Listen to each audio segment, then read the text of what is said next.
Good afternoon.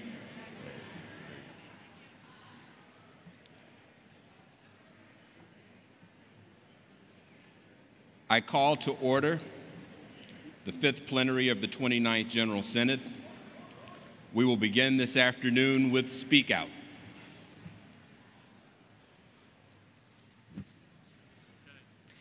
I am Rebecca Johnston, the Great Lakes Association United Church Educators, representative of the Association of the United Church Educators, aka the glossy rep to Aussie.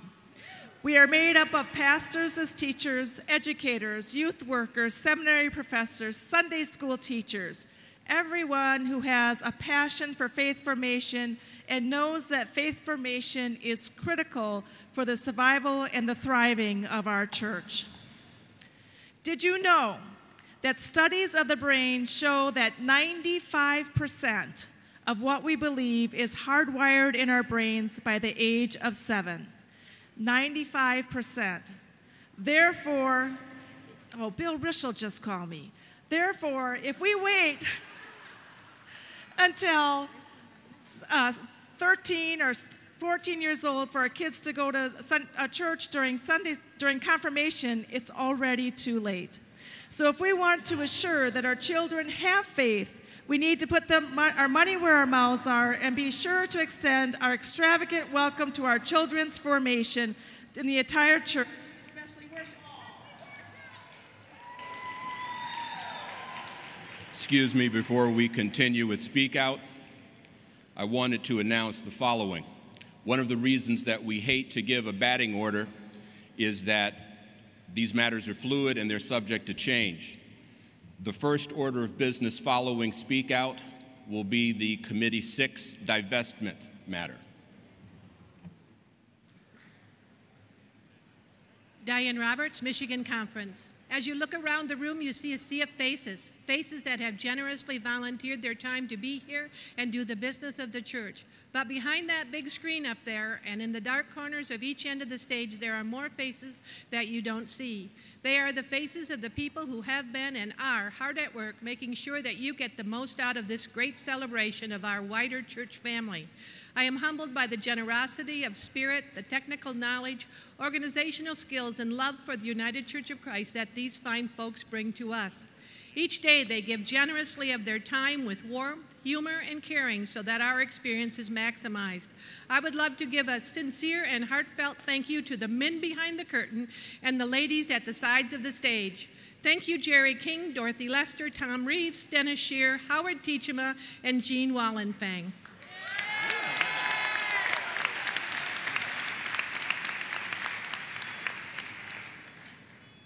I'm Tim Ahrens, Senior Minister of First Congregational Church, United Church of Christ in Columbus, OH!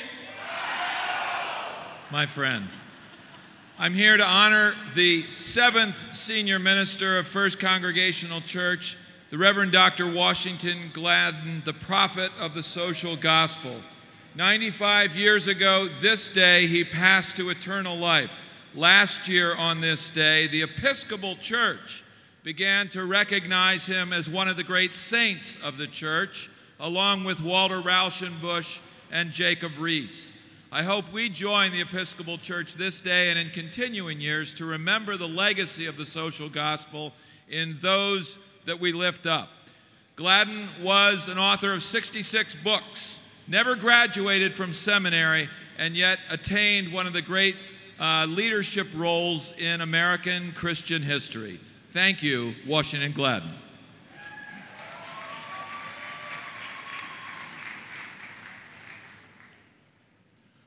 Aloha kako, all of our brothers and sisters in Christ. I'm Kent Stewart, and I am of the Hawaii Conference and Waiола Church of Lahaina, Maui. Founded in 1823, Waiоla Church is celebrating its 190th anniversary. And if any of you happen to be in the area of Maui in September 13th, 14th, and 15th are the days of our big celebration. One other little thing that you should know, members of Waiоla Church founded the first high school west of the Rocky Mountains.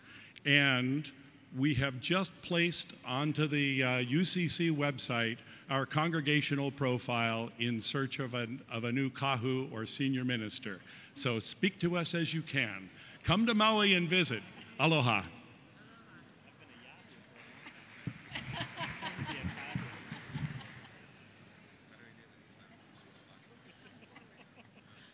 I'm Catherine Murdoch, and I'm currently serving in Seattle, Washington as a young adult service community intern with the United Church of Christ, where I work on homelessness advocacy and live in intentional community with 3 other interns. Are you or do you know a young adult aged 21 to 35 who wants to go to the edge and make a difference in our world? If so, listen up. There are currently 3 YASK sites accepting applications for year-long interns like me, or maybe you.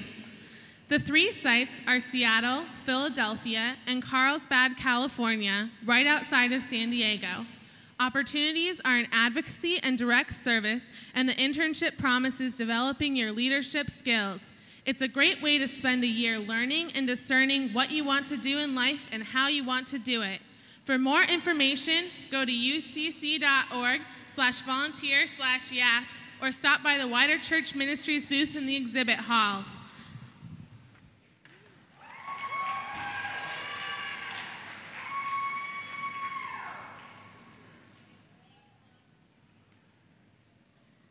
Rona Kinsley, Vermont Conference. The Portland Pipeline runs from Portland, Maine to Montreal, Quebec, through some of the most unspoiled areas of Maine, New Hampshire, and Vermont. It crosses many bodies of water, including our major waterway, the Connecticut River. With the Keystone XL pipeline blocked, Imperial Oil, a Canadian subsidiary of ExxonMobil, is seeking to send heavy corrosive tar sands oil through this more than 50-year-old pipeline, which is not designed for the pressure required to send tar sands oil. This threatens not just the environment of northern New England. Tar sands removal has destroyed thousands of acres of boreal forest in Alberta and has been called the most environmentally damaging project on Earth. Please learn about this issue and pray and stand with those, including the National Wildlife Federation and 350.org.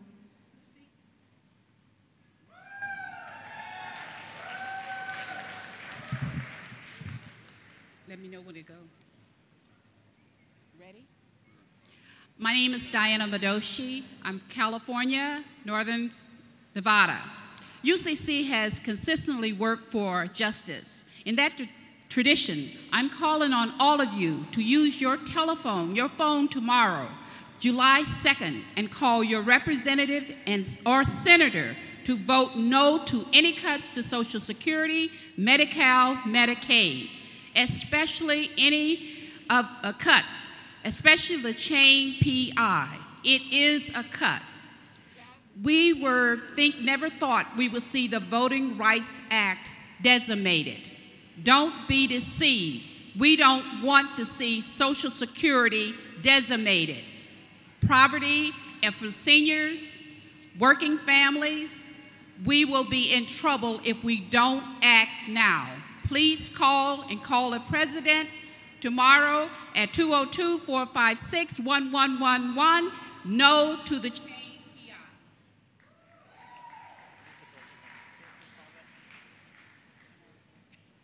Testing. Mike Gozy, Council of American Indian Ministries. CAIM has been part of the UCC since 1978. CAIM established a relatives program as a way to embrace all members of the UCC. If you were at our luncheon today, you would have seen how spiritual, powerful, and meaningful that is. We are seeking 14 churches or individuals to join us in our work, providing opportunities for leadership, service, and sharing the good news of Christ. Please stop by our booth or join us on Facebook. Thank you. Good afternoon. My name is Dinah Gomez. My daughter and I are with the Nebraska Conference. Earlier this week, Mark talked about a church without walls, and I would like to invite you to attend a service without walls. Darkwood Brew, led by Reverend Eric Elness, is an online interactive service featuring jazz music, authors such as Phyllis Dickel, Brian McLaren, other national authors being Skyped in for discussion, and a time for reflection, including Numa Divina, kind of a takeoff on Lectio Divina, you know that better. You can find Darkwood Brew Sundays at 5 p.m. Central. Our rebroadcast is 9 p.m. Central, or you can download broadcasts anytime. There are a number of blogs and downloadable material for your education and for your congregation's education. I'll be at the rear after this session if you would like to have any questions. Thank you.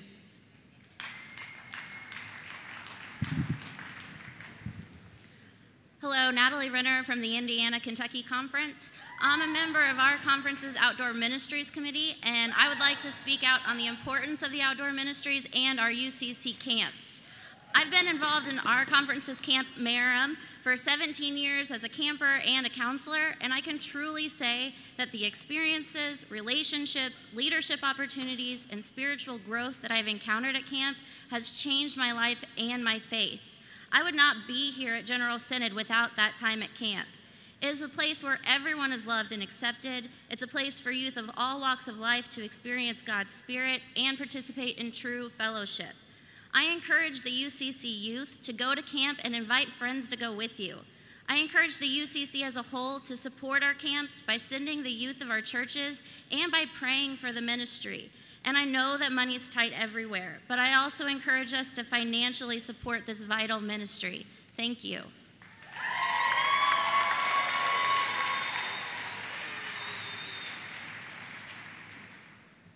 Thank you, everyone who participated in Speak Out. The next Speak Out will be this evening during plenary. The sign up for that Speak Out will be immediately following this plenary. Please see Dick Sparrow by the floor parliamentarians table.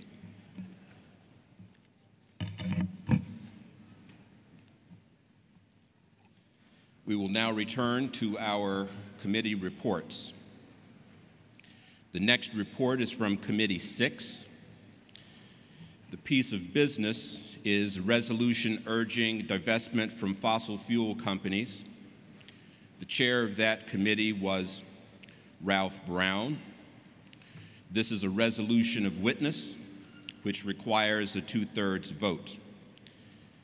Since this is from a committee, it needs no second, and this is the only business that this committee is bringing to Synod. I call now on Ralph Brown to present the recommended action from Committee 6. Ralph? My name is Ralph Brown, and I'm a delegate of the Michigan Conference, United Church of Christ. And I'm the pastor of Hope United Church of Christ in Clinton Township, Michigan.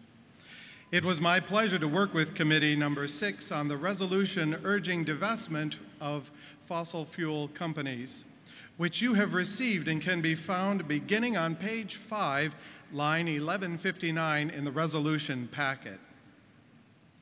You will undoubtedly notice that this resolution contains many details, additions, and changes that were not part of the resolution you downloaded from the General Synod website prior to coming to Long Beach. That resolution was delivered to the Committee of Reference of General Synod on January 1st of this year.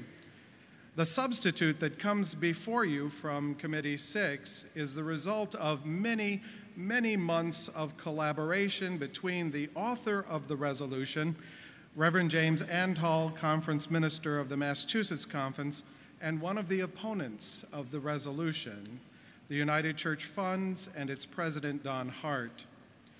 These two parties spent many hours of conversation and research, as well as many hours of writing and rewriting this document that you have before you today. The committee received the substitute resolution for discussion and action, setting aside the original resolution. Committee members then, in the process of their work, developed lists of questions, as well as arguments for and against the resolution. Concern was raised about the fiduciary responsibility of the organizations and institutions that invest funds for the church and for beneficiaries. Questions were raised about the effectiveness of divestment as a strategy to produce change, as were questions regarding the effectiveness of stockholder advocacy when the business plan of the company involves the production and sale of an item that is harmful. Committee members and visitors supported the use of multiple strategies for change as they appear in the resolution before you, and expressed their opinion that this resolution, with its broader scope of strategies and responses, keeps more individuals and institutions in conversation. Finally, there was a concern that the United Church of Christ speak boldly and prophetically to an issue of morality, the destruction of the life-sustaining climate that we have received from God. The vote taken by Committee Number 6, sending the resolution to plenary with the recommendation for approval, was a unanimous vote. I wish to thank the members of Committee Number 6 for their prayerful and thoughtful consideration of the resolution, as well as their gentle care for one another throughout the process. I also want to express a special word of thanks to our Executive Committee liaison person, Masha Charles. Hey? Did I do that okay? Masha Charles, for her support, and also to the committee process team for their guidance, their strength, and their wonderful help. And so, having said this, Mr. Moderator, on behalf of Committee Number 6, I move that the 29th General Synod adopts the resolution on urging divestment from fossil fuel companies and recommend approval as presented from the committee. Very well. You've now heard from the committee chair on the business that is now before the body. It's a resolution urging divestment from fossil fuel companies for approval as presented from the committee. Ralph, did you want to speak further to this? Yes, I would. Thank you, Mr. Moderator. Not long ago, I sat in my office and I heard our local emergency siren wind up and then blow, and I knew that the sun was shining outside, and it wasn't Sunday afternoon at 1 o'clock when that happens in a very regular way. I wondered what was going on. Debbie, our church secretary, told me that while I was looking to the south, a line of storms were passing to the north. The siren went on and off throughout the afternoon. I probably wouldn't have paid attention to the siren at all, except for all of the devastating tornadoes that we've seen and experienced in the last year. I now listen for alarms, and I'm sure that you do as well. This resolution is a siren call for us to pay attention and to do something. The authors, 10 conferences, our Collegium of Officers, and Committee Number 6 are calling this body to urgent action. We believe that we are well on the way to destroying a climate capable of sustaining life as we know it for our children, our children's children, if not for ourselves. We are past the point where business as usual is acceptable. We call this body to approve this resolution of witness. We can no longer benefit from the production and sale of the production of a product that is wrecking creation. We call this body to multiple strategies of advocacy and engagement, of education and involvement, and yes, the bold prophetic action of divestment. Or as we read in the open letter to the delegates of this synod from our collegium officers, we believe that God is calling the United Church of Christ to become the leading religious voice on climate change and environmental racism. And as officers of the church, this public leadership requires us to state our conviction that our church's resources not be invested in fossil fuel companies. And so once again, Mr. Moderator, Committee Number 6 recommends General Synod adopts the resolution for urging divestment from fossil fuel companies and recommends approval as presented from Committee Number 6. Thank you. Very well. Thank you, Ralph. Well, I don't have to ask whether you're ready for discussion. We'll begin with microphone number 1. Jim Antal, Conference Minister of Massachusetts and author of the resolution. At its core, this resolution is about two things: faithful leadership and hope. When the Mass Conference Board of Directors voted this resolution unanimously, we experienced faithful leadership and hope. When 10 conferences signed to co-sponsor or endorse, they were testifying, say it with me, faithful leadership and hope.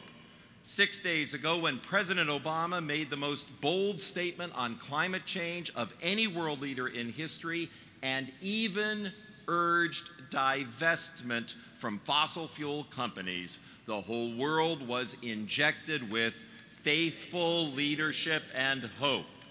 And yesterday, when Committee 6 heard how the CEO of the United Church Funds and I had collaborated to assure that this synod would have before it a divestment resolution that was actionable, the unanimous approval of Committee 6 showed their faithful leadership and hope. History will not remember that there were some who disparaged this resolution and will urge you to vote not to pass it. But if we pass this resolution, history will long recall that on this day, the United Church of Christ will become the first faith communion and the first national body to commit to divesting from fossil fuel companies, and our vote will bring the world one step closer to revoking the social license the Exxons of the world require in order to wreck God's creation. Once again, as John Winthrop told the Pilgrims, the eyes of the world are upon us. Let us show the world our faithful leadership and hope as we commit ourselves to protect God's wondrous creation. Very well. Microphone number 2. Don Hart, President of the United Church Funds, a delegate representing the Executive Council. Through its 40-year history of social responsible investing, United Church Funds has served with several faith-based investor coalitions who recognize the threat of climate change, calling for fossil fuel companies to limit their greenhouse gas emissions. We pursue our social responsibility work out of our conviction to remain in covenant with the audacious witness of the United Church of Christ. We welcome the urgency of this resolution and of the burgeoning groundswell of voices calling for immediate change. We pledge to honor this resolution by committing to each identified action and continuing the conversation of how the UCC uses its investment power. This resolution calls on each and all of us to make difficult changes to the way we live each day of our lives in order to be part of the rescue of creation. And this resolution gives your church the option to invest in a way that is consistent with this goal.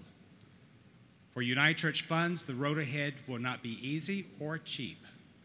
But then again, the United Church of Christ deserves nothing less from us. Creation deserves nothing less from us. We invite you to join us in supporting this resolution. Thank you. Please, no applause. Thank you. Microphone number 3. Lacey Spencer and Alex Elison were from the Montana Northern Wyoming Conference. We are here today just to express some concerns that will affect all of your communities.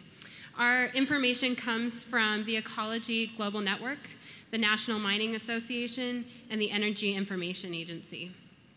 As far as where renewable clean energy sources are providing information and access to our world needs at this time, it's only suiting 7% of the world's needs.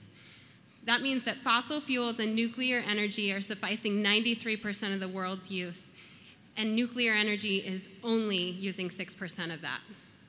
That being said, without having an effective and economic way to capture, store, and use renewable clean energy, we'll continue to have this problem. Coming from the Montana Northern Wyoming Conference, we would like to point out that a lot of our population, we do have small population states, but a lot of our population is in the mining industry. 20,630 jobs in Montana alone directly are from the mining industry, not to mention all of those people's families. And in Wyoming, it's 50,400 jobs, which is around 20% of their entire population. In Montana, almost our entire economy comes from the mining population, and we would just like to take a minute to realize that if you shut down the whole thing and you don't have a viable plan for job replacement for these people, it will drastically affect their entire lives. As the sermon said yesterday, we would just like you to take a minute to actually see these people and their families and where they're coming from. Thank you. Thank you. Microphone number 4. I'm Mark Doty, a member of the main conference and also local church ministries. As a UCC pastor, there is much in this resolution that I am in sympathy with, and I appreciate the hard work that's gone into it. However, for me, it is really personal. In October of 1996, I was outed when I was pastoring a church of another denomination. I had been the pastor of this congregation for 10 years and lasted 8 days before I was forced to resign my pulpit. Suddenly, I had no income and no means to provide for my family. A friend who was an ex-Baptist pastor offered me a job as a petroleum landman. I knew nothing about this field, and yet for the next year and a half, I was involved in this culture in the petroleum industry. From that time on, landmen, geologists, and engineers became my colleagues and dearest friends. I have a brother-in-law who's currently an engineer for an oil company in Scotland. These friends and family members work hard to feed their families. They also participate in their local churches. I think it's easy to urge divestment from fossil fuel companies when the petroleum industry people are faceless and nameless. I intend to abstain from a vote because I think it's more complicated than that. Thank you. Thank you. Microphone number 1. Oh, I apologize. Just a minute. I see that there's someone at microphone number 6. Under our standing rules, after we've had 2 pro and 2 against, we're allowed to field an amendment. My name's Ken Bickle. I'm from the Iowa Conference, and I'm a member of Committee Number 6. I support the resolution, but we had talked at the meeting about coming up with a new title, and then we did not work further on that new title. This is an amendment for a new title for the resolution, if I may, and I don't know if it's going to be friendly or not, but if I may suggest it. Well, just a minute. There's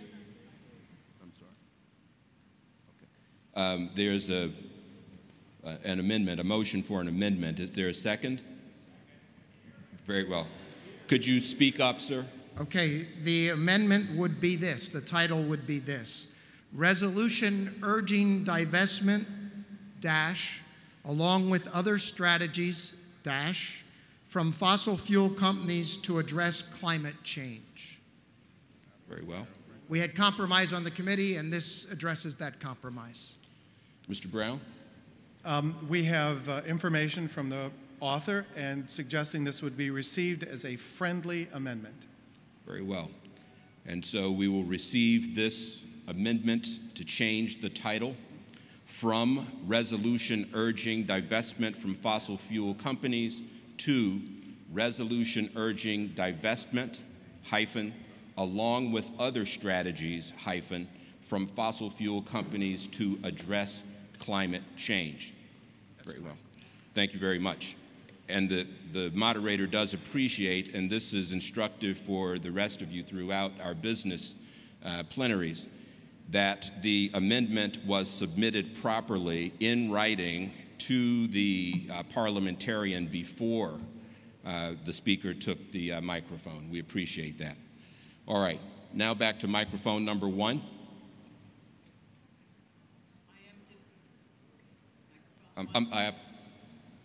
We have someone at microphone number 5. Point of order. Yes, go ahead. Yes, I have a question for clarification. Meredith Jackson, Northern California, Nevada Conference Local Church Ministries Board.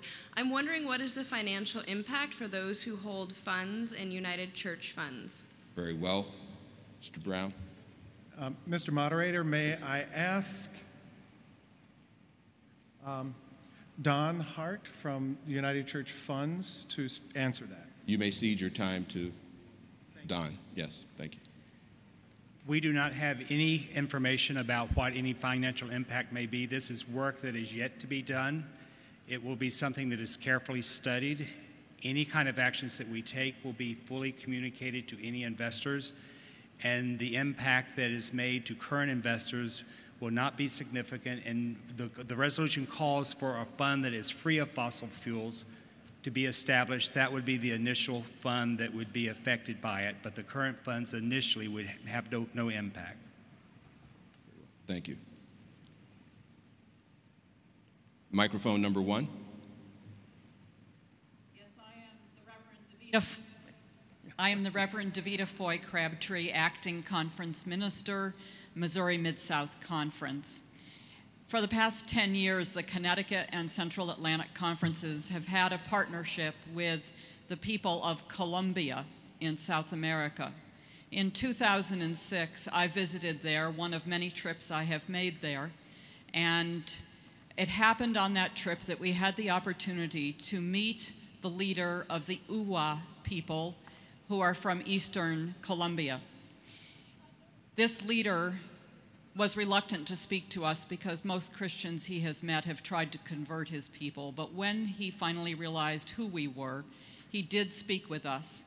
And he told us that the oil companies have built massive pipelines through his people's ancestral lands, lands that they do not own by our understandings, but have been theirs forever. And that oil is la sangre de tierra madre, the blood of Mother Earth, and she is dying, and as a result, the Uwa people are dying. In solidarity with the Uwa people and all those around the globe, I stand here in support of this resolution, and as an annuitant in the Pension Board's program, one whose first annuitant check came saying that I was probably eligible for subsidization, I am ready to take whatever hit I have to take in order to stand with the earth and with the Uwa people and all such people. Thank you. Very well, thank you. I'm going to alternate now between those pro and against. I see no one at microphone number 3, but there is someone at microphone number 4. Number 4? Hi, I'm Cheyenne Elliott. I'm from the Indiana-Kentucky Conference. And I would like to say that I do agree with us reducing the use of fossil fuels, but we still need fossil fuels. I don't know how many of you are ready to stop using electricity. You're gonna have to use your phone. People need electricity to keep their medicine cool in refrigerators, especially if you have diabetes. And it's really important for, like, if we don't have electricity and use fossil fuels, how are you gonna get to places? Are you willing to walk 30-some miles to get groceries? Thank you. Microphone number 2. Thank you, Mr. Moderator. I'm John Deckenbach, the Conference Minister of the Central Atlantic Conference, one of the supporting conferences of this resolution. For me, this is a question of consistency, of integrity in our witness. Let's put our money where our environmental commitments are. My salary is supported by an endowment which includes fossil fuel investments. So is my future pension account. It doesn't have to be this way. This resolution represents a step in the right direction. We all are and need to be a whole church. This resolution invites all parts of our church to keep our commitments and to be accountable to one another, to pull together in support of this critical intention, the intentions of this resolution. Vote yes, and let's get our hearts, our lungs, our minds, and our wallets in line. Thank you. Microphone number 4. I'm Mark Wampler from the Iowa Conference. This morning during the business session, we saw some interesting financial charts. We saw that the income of the UCC at the national level is going down. That means our product is bad or our customers don't like what we're selling. That's the kind of chart that would impress the oil companies, big coal. Divestment of the stock is not going to move them. They would move if they saw their business going away. So let's talk real, meaningful divestment, not of the stock. Let's get edgy. And this is my challenge to each and every one of you in this room. Divest yourselves of your return tickets on the airlines and find a non-carbon way to go home.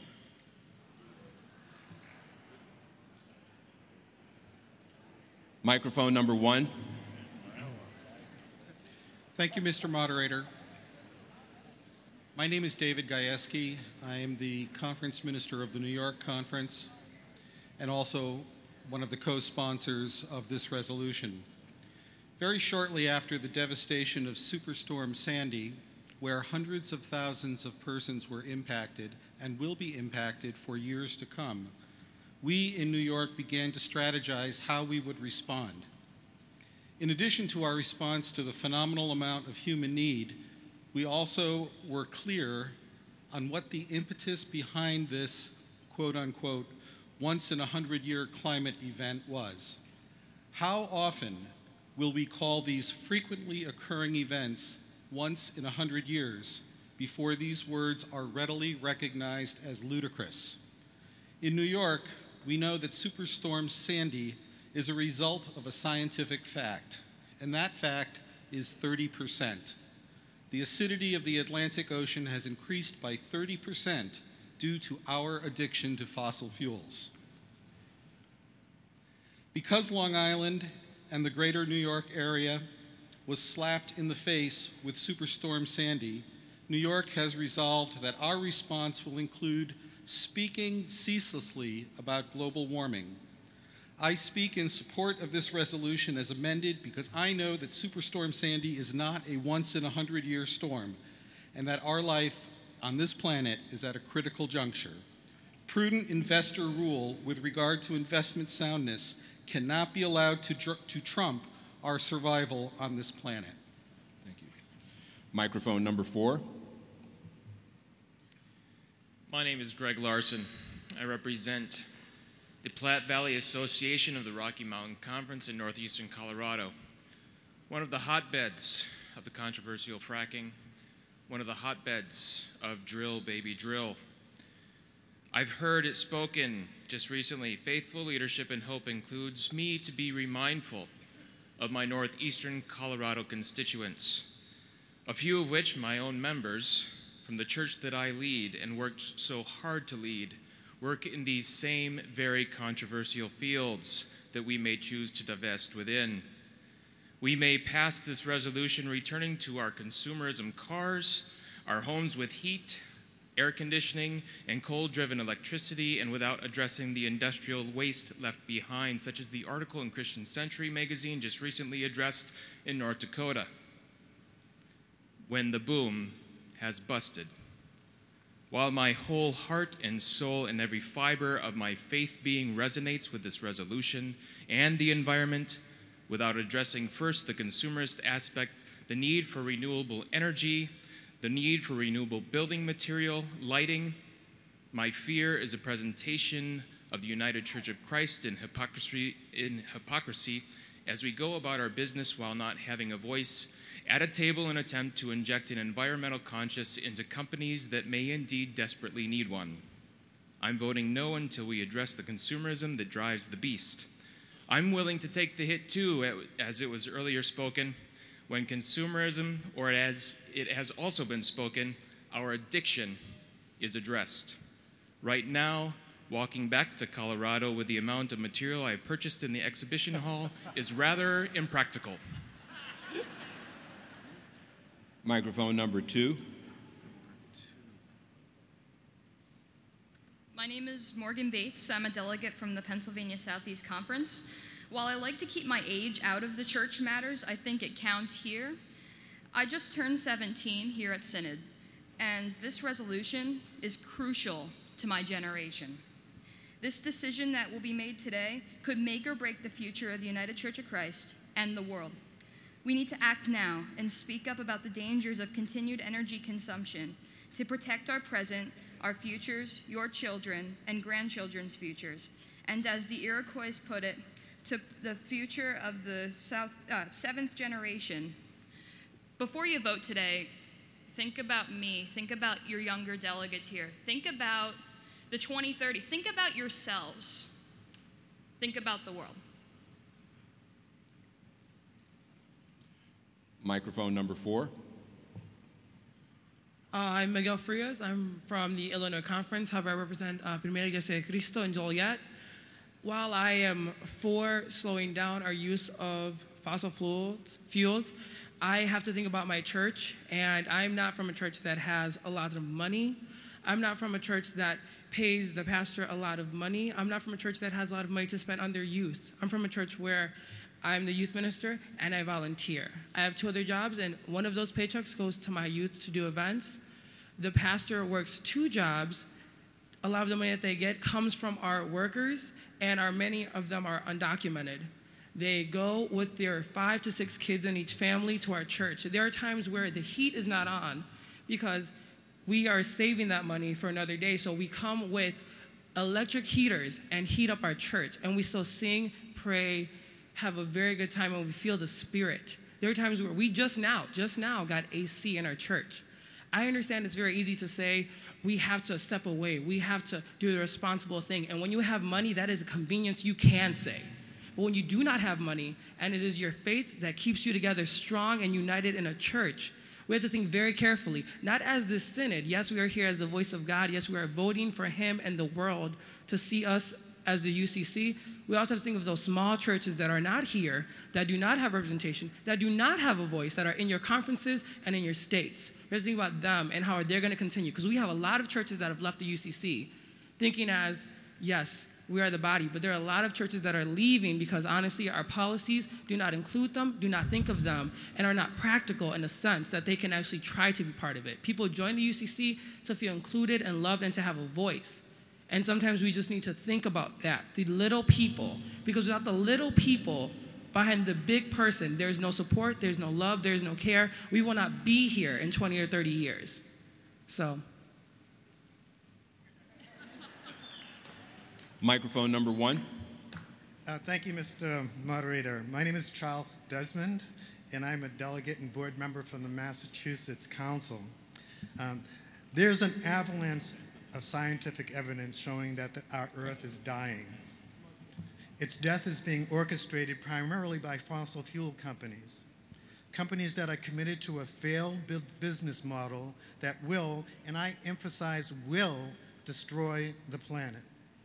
The question we must now consider is, when did we cede to these companies our God-given responsibilities to be faithful custodians of the earth? Brothers and sisters, I urge you to support this important resolution, as it is a timely and powerful statement of our acceptance, our commitment, and our resolve to stand up and to do now what God is asking us to do, which is to protect the most precious gift given to us in our care. Thank you. Thank you. What I'd like to say now is that we've reached the end of time that we've allotted for this, and I'd like to get a sense from the body whether you would like to continue with the expressions for, because there are no further expressions against, or whether you're ready for the call of the question. Call the question. Very well. Stanley, our Executive Council, call the question. Very well. You need to vote on that. Okay, very well.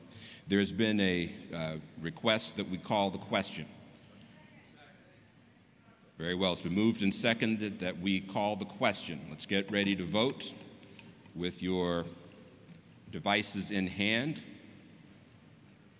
Remember, number one is, I'm sorry, we have another point of order here. Yes. I'm sorry. I am Kelly Parrish Lucas. I'm part of the Southern California Nevada Conference, and I'm the UCC Disability Ministry representative to Justice and Witness. I have a question. In the handout we were given this morning about this resolution, between lines 1199 and 1206, as I keep reading this over and over, I am wondering if this is really a divestment issue, or are we still going to allow investment in what is called best in class? I just need clarification on that before the vote. Very well. I'd like to cede my time to the author, very well. Jim Antle. I'm grateful for this question. Again, it's line 1199 to 1206 for all of you to have a look at. In the 6 editions of possible changes to the original Be It Resolves that I worked out with United Church Funds, about edition number 3, we came up with this kind of structure. The original resolution took a list of 200 fossil fuel companies provided by an outside organization, and it said divest from those. What you have before you says that the United Church Funds and the pension boards will accept the load of responsibility to do their own research. And they, beginning 2 years from now, they will only commit to staying invested in fossil fuel companies that are determined by their research, which is also explicitly related to the newest current science. They will only stay in those companies that are best in class. Now, best in class is a technical term, and generally what it refers to is companies that pass muster by a set of criteria. Speaking only from my point of view and not representing the United Church Boards or the pension fund, it seems to me the notion of a best-in-class fossil fuel company is an oxymoron. Therefore, this body, when it next meets, will hear from our 2 major financial institutions their defense of a best-in-class fossil fuel company, and we will have the conversation. We will have that conversation that the person who asked this question is inquiring about. All of us need to become educated about this, and I agree with the Pension Board and United Church Funds not to cede that educational opportunity to someone else. We need to become experts and eventually, if not immediately, divest. Very well. All right, very well. I realize there's someone at microphone 5, but the question's been called. The clarification question was asked, and so we're going to go ahead with the vote. Go ahead and ask the question. Germane to that, would you identify yourself? My name is Michael Montgomery. I'm a delegate from the Illinois Conference. Right. Is the resolution, the submitted resolution, now a prudential resolution, or is it a resolution of witness? it remains a resolution of witness. All right, very well. So now we're voting on the call of the question, which is a simple majority. With your devices in hand, remember, 1 for, 2 against, 3 abstain. The time for voting begins now.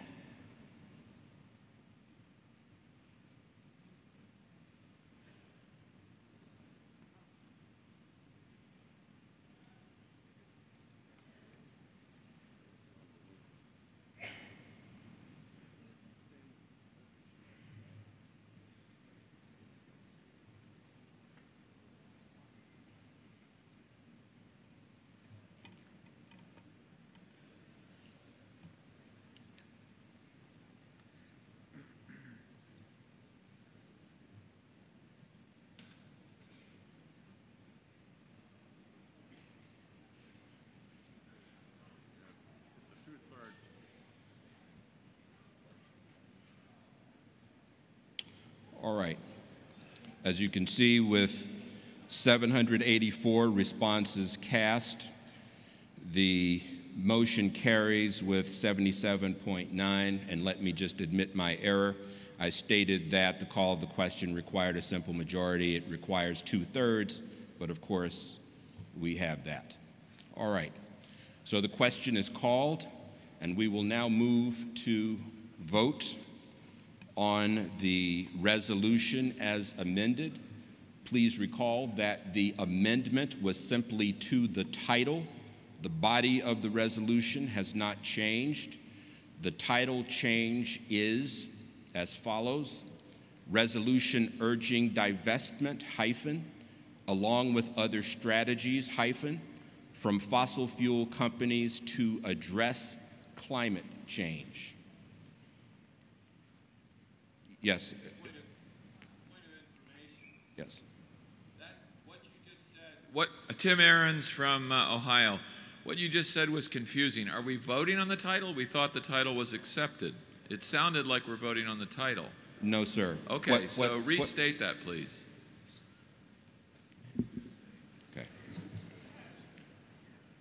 What I said was that we would be voting on the resolution as amended.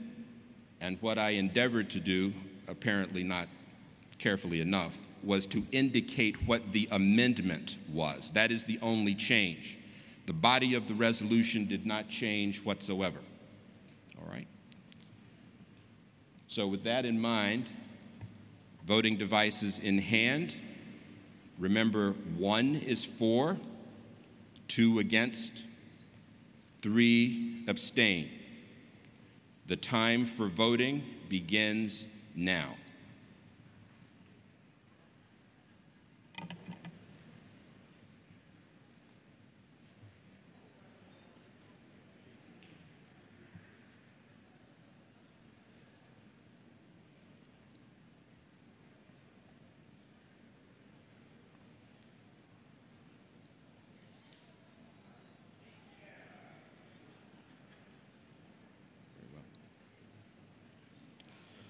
As you can see, the number of responses cast, 804. The motion carries with 72.5%. And as a privilege of the moderator, I am simply not asking for applause and hope that you won't.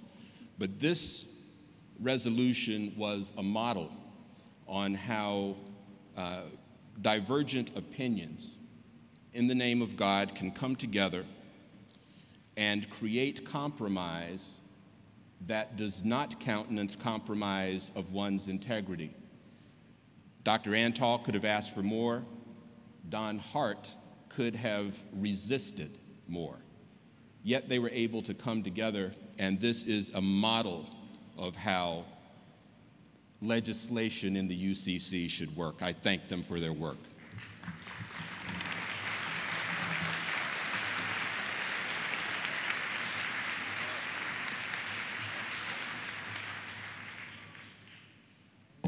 Sorry.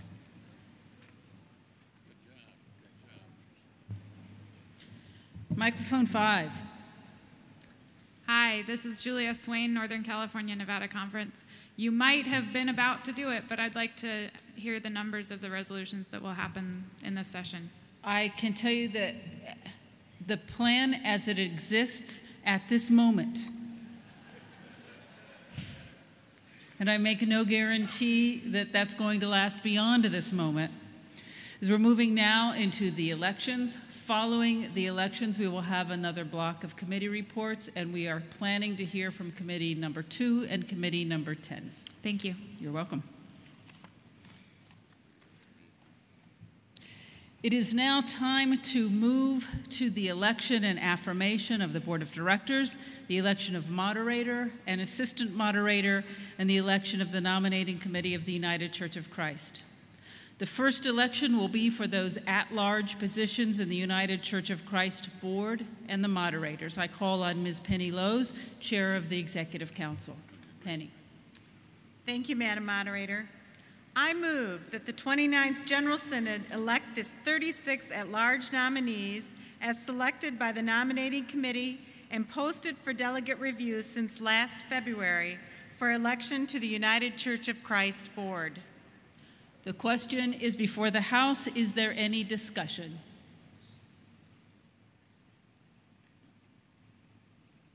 Seeing none, let's get ready to vote.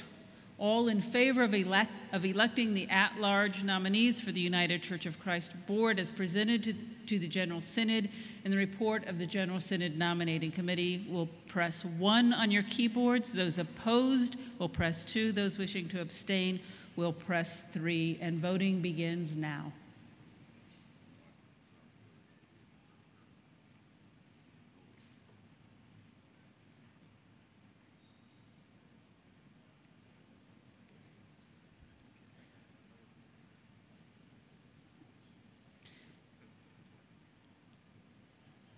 Fifteen seconds.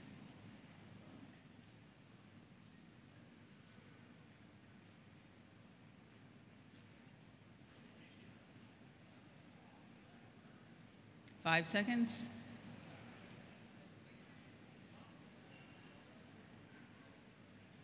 Voting has ended. You can see with 765 votes cast, the at-large nominees are now elected to the United Church of Christ Board. Penny. The nominating committee has placed before you its selection of the Honorable Brian Holman as the Central Atlantic Conference as the nominee for moderator of the 30th General Synod. Biographical information on Mr. Holman has been available online for your review since last spring. Madam Moderator, I move the election of Mr. Brian Holman as moderator of the 30th General Synod. The question is before the House. Is there any discussion? Hearing none, let's prepare to vote. Those in favor of electing Brian Holman as moderator of the 30th General Synod will push 1. Those opposed, push 2. Those abstaining, push 3. Voting begins now.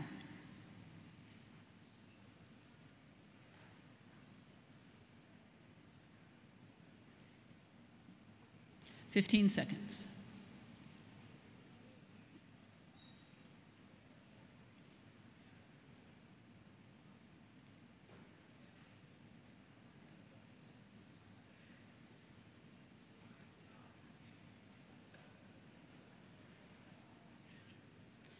Voting has ended with 764 votes recorded. Mr. Brian Holman has been elected as moderator of General Synod 30.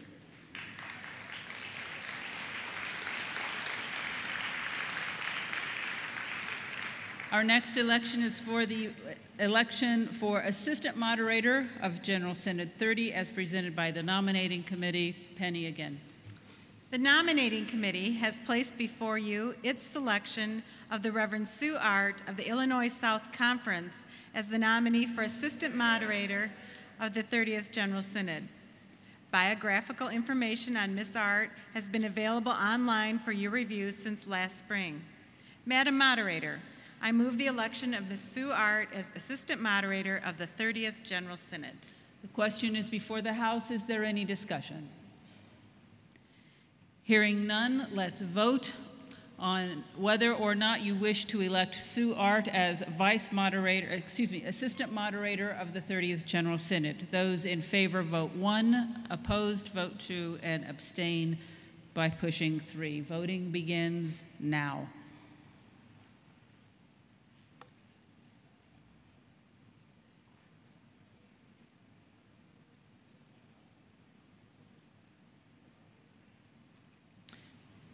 Fifteen seconds.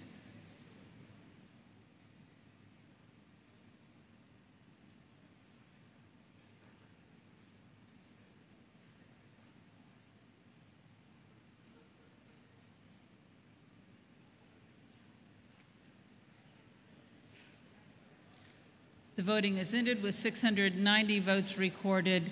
The Reverend Sue Art has been elected as the assistant moderator of the 30th General Synod. Congratulations, Ms. Art. Thank you, Penny. You are now asked to affirm the ex officio members of the United Church of Christ Board. These are the 16 members of the board who sit on the board by virtue of the office that they hold. The listing of these 16 members of the United Church of Christ and the representative of the Christian Church Disciples of Christ was posted for your review in May. This is a simple affirmation of folks already elected by Synod, a conference or affiliated or associated ministry, so unless there is an objection, we will affirm by voice. All those in favor of affirming the ex officio members of the United Church of Christ Board say yes. Yes. Any opposed, say no. And any abstentions? The ex officio members are affirmed. We turn to the election of members to serve on the General Synod Nominating Committee. I call on the Reverend Bernard Wilson, Vice Chair of the Executive Council, to move the action. Bernard. Thank you, Madam Moderator. Under provisions of the new structure, the nominating committee has been reconstituted, and those members you will elect today will serve staggered terms of 2, 4, or 6 years. Their names were placed into nomination on Friday by Ms. Lowe's. Their biographical information, along with the length of term, has been online since early April. Madam Moderator, on behalf of the Executive Council, I move the election of the slate of candidates for election by the 29th General Synod to the General Synod Nominating Committee. You have the motion before you. If you are in favor of electing the nominees as presented by the Executive Council to serve on General Synod Nominating Committee, please press 1. To vote no, press 2. To abstain, please press 3. The voting begins now.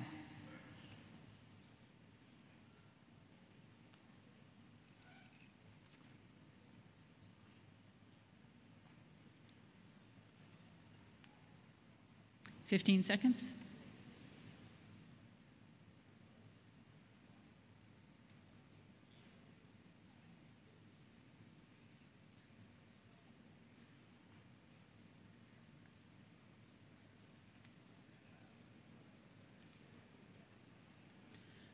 The voting is ended with 741 votes recorded.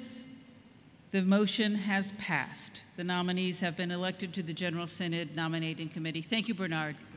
And congratulations to the members of the Nominating Committee, the members of the United Church of Christ Board, and our new moderator and assistant moderator.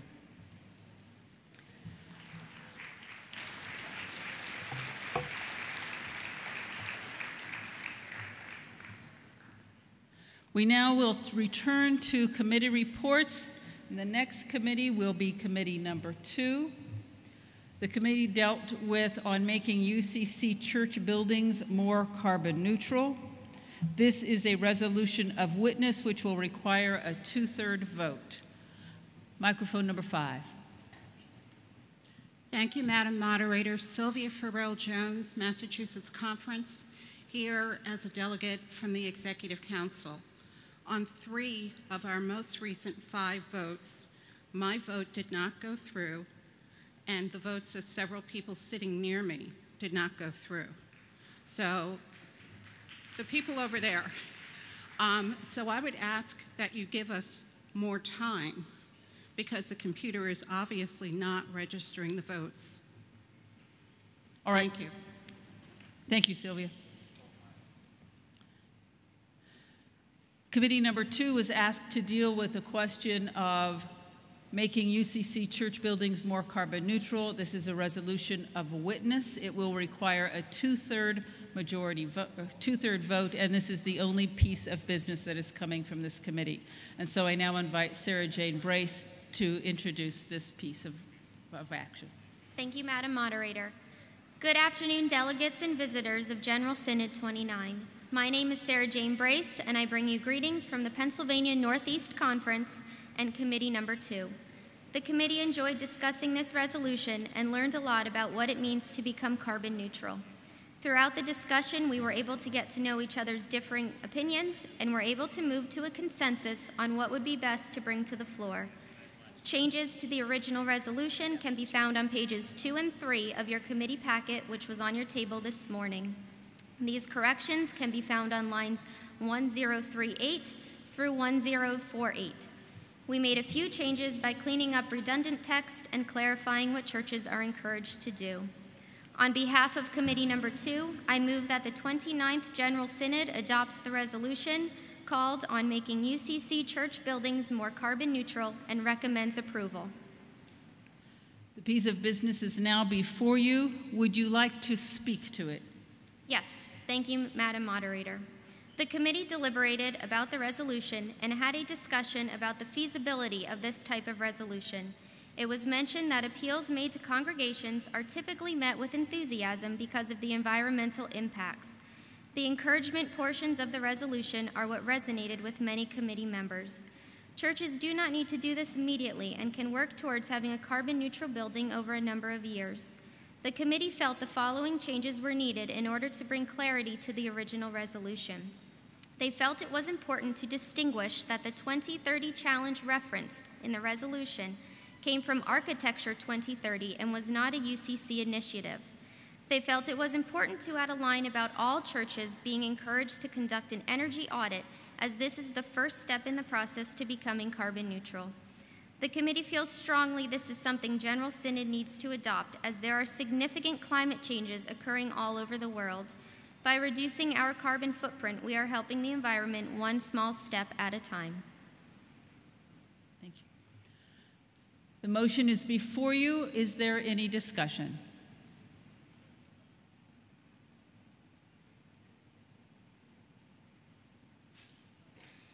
Are you ready to vote?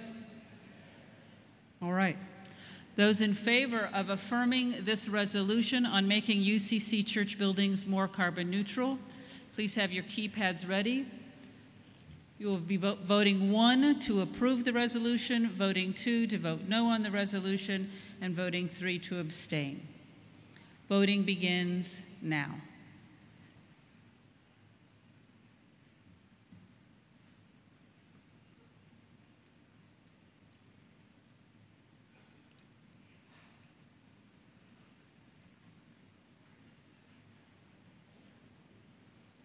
Fifteen seconds.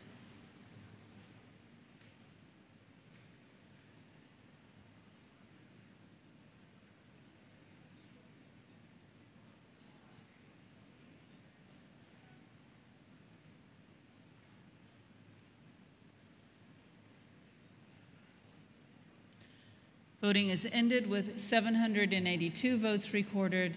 The motion carries. Thank you.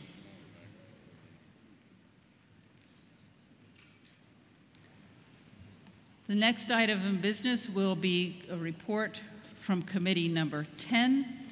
Committee number 10 is bringing us actions seeking to undermine the status of women in society, the resolution that deals with that topic. This is a resolution of witness. It will require a 2/3 vote, and this is the only item of business which this committee is bringing to Synod. I'd like to invite Leslie Williams, the chair of the committee, to talk about the process. Thank you, Madam Moderator. I am Leslie Williams of the Central Pacific Conference of Oregon, Southwest Washington, and Idaho. The resolution as recommended by our committee can be found in your resolution packet on pages 9 and 10, beginning with line 1333. In our committee process, we were the bold, the zealous, spirited, yet engaging. We followed the democratic process, being safe and supportive. We were all on one accord in reaffirming that society has created an inferior-superior relationship between genders that is contrary to the will of God. And while we also agreed that we needed political and legislative solutions to this problem, most of our time was spent making the resolution stronger in terms of what we were calling on the church to do. In fact, we even added a section calling on the church in all its settings to recognize and address gender discrimination and inequality. I'd like to commend the members of Committee Number 10 for the congeniality in which they came together. I am so proud of the young voices who were represented. Thank you, Chris Hansen, my Executive Council Liaison, David Coatsworth, our Technical Service Volunteer, Brian Anders, our Recorder, Emery Grooms, our Timekeeper, last but not least, our expert, Reverend Loie Powell, and the committee process team. Thank you so much. Madam Moderator, on behalf of Committee Number 10, I move that the 29th General Synod adopts the resolution on actions seeking to undermine the status of women in society, and we recommend approval. Thank you. This comes from a committee. It does not require a second. Would you like to speak to the resolution? With your permission, I'd like to relinquish my time to Reverend Marilyn Pagan Banks. Please do. Hola. I am Reverend Marilyn Pagan Banks from the Illinois Conference, and am senior pastor of Namaste United Church of Christ, a new church start there with my husband Corey, who's out there somewhere. I represent the Council on Racial and Ethnic Ministries on the Executive Council and served on Committee 10. While the committee did not get to meet any of the proponents of the resolution, I will confidently say that we share the passion and fully support the need for our beloved church to take a stand once again and reaffirm its position against the subjugation of women at such a time as this. Given the recent political wins and losses, the United Church of Christ cannot and will not sit back and wait for something to happen before proclaiming its stand for women as divinely and equally created in the image of God. Amen? This resolution reminds us that we have to be proactive in our thinking, prepared in our working, and primed with our message. Finally, I want to say that the committee's insistence that we hold ourselves accountable as a church in this work towards full equality and justice for women, and that we must model within our beloved church that which we proclaim is just, reminded me of why I love the United Church of Christ. God's vision for us is that we remain faithful. God is still speaking, God is still asking, and God is still agitating, because God is still faithful. The motion is now before the House. Is there any discussion? Microphone 2. Hi, my name is Emery Grooms, and I am a delegate of the Southwest Conference from Phoenix, Arizona. I was chosen to be on Committee 10, the one we're talking about now, and I was a little bit hesitant going into it, mainly because I am not a woman. And, you know, I'd never really had a full position on this resolution. And after hearing some of the words said from, I would say, Republicans or conservatives during the last elections about women in their bodies and like rape and birth controls, I kind of started developing it a little bit, and being a part of this committee just defined it more for me. So I'm really proud of everybody who's in that committee, and especially her. the assistant moderator. You did a great job, and I want to thank everybody who's a part of it. Microphone 1. My name is Doyle Luckendahl. I'm a member of the Executive Council, and I wish to speak in favor of the resolution opposing actions seeking to undermine the status of women. I have been a long-time supporter of women's reproductive freedom. I am a board member of Planned Parenthood. I have served as a Community Leadership Council representative and chairman of the local Planned Parenthood clinic in Canton, Ohio. As I speak across the country, numerous state legislatures, including my home state of Ohio, are introducing and passing some of the most draconian, repressive, restrictive, and discriminative legislation regarding women's reproductive freedom, including refusing funding of Planned Parenthood with Title X family planning federal dollars, denying medically accurate, age-appropriate sexuality education and contraception availability. Please contact your state representatives and federal legislators via phone calls, email, and personal visits protesting this legislation. Contact your local Planned Parenthood clinics and let them and the staff know how much we support their efforts. These staffs work under the most difficult circumstances via constant picketing, daily threats, and even death. They need to know of your support and mine. It is time to stand up to the narrow, regressive, discriminative, and restrictive forces that seek to deny fairness, equality of opportunity and pay, of choice regarding reproductive women's rights. These laws will not stop abortions. They will only drive desperate people to back alley abortions, unsafe abortions. No woman of means will ever be denied abortion. Microphone 5. I'm Susie Kowalix. I'm a delegate from the Ohio Conference. And I just want some clarity on the title. I was wondering if it's supposed to be opposing actions seeking to undermine the status of women in society. It just sounds a little confusing to me. It's a resolution that, well, Marilyn, can you speak to that? Or Leslie, could one of you speak to that? No, I can. All right. It's a resolution that speaks to actions that seek to undermine the status of women, but the resolution condemns those actions.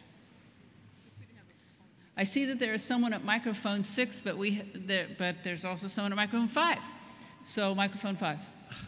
Just to complete the clarification, in the program book, the committee is titled Resisting Actions Seeking to Undermine the Status of Women in Society. So I'm assuming that is the correct title of the resolution? Yes. Thank you. Thank you. And again, we couldn't speak to it because we're not the ones who wrote it.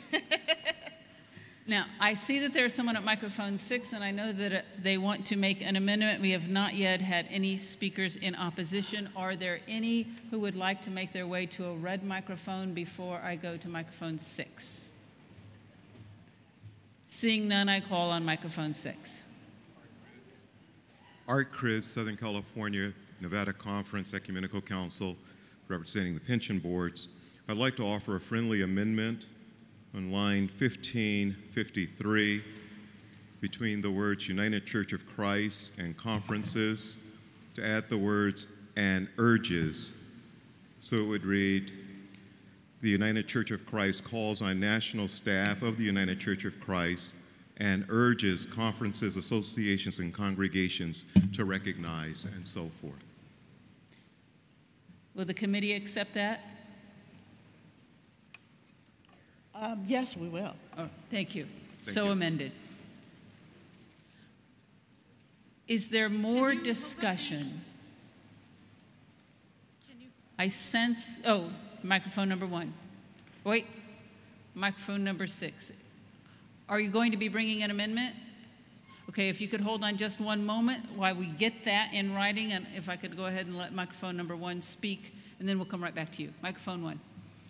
Hello, I'm Rebecca Kesting from the Wisconsin Conference, and first of all, I just wanted to say I was really excited to see 2 men up here speaking first about this, because this isn't just a women's issue, this is everybody's issue, but I did want to be a voice of a young woman speaking in affirmation of this resolution.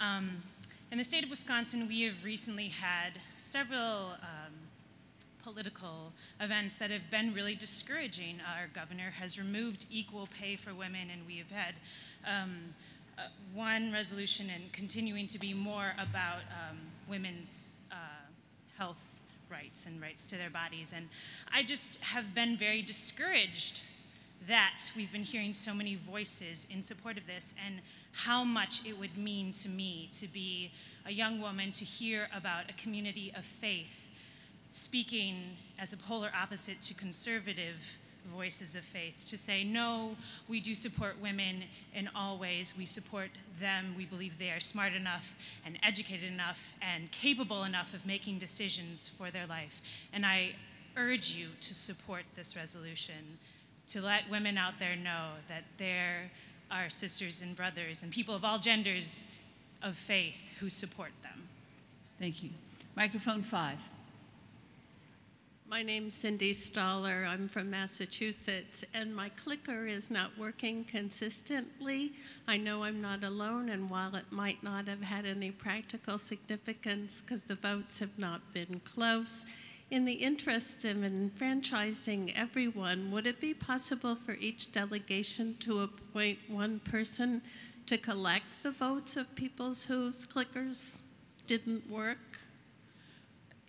Yes, and in fact, what I would encourage you to do before that is to check with the floor steward to bring you a replacement clicker. And then for each delegation, if there are votes that are not being recorded, if the delegation chair could collect those, and then in the event of and then we'll have those numbers. Okay, where's the floor steward? The floor, go back to your table and raise your hand, and the floor steward will come to you and take care of that. Now, microphone number 6. Hello, Reverend Amy Frenzy, Rhode Island Conference Delegate. I'd like to propose a friendly amendment, a title change, from actions or resisting actions to undermine the status of women in society to resolution to recognize and address gender inequality and discrimination, which cannot easily be abbreviated. I'm thinking out loud here. Is that something, is that a like enough title that the committee can agree to that, or is that going to require discussion? I'm comfortable without having the people that wrote the resolution to, it's not enough for me, but I would want the people who wrote it, a proponent from the Connecticut Conference, to speak to that. Okay. And if I could just remind everyone, we are not voting on the title of any resolution. The only thing that we are voting on is everything from the therefore let it be resolved and going forward.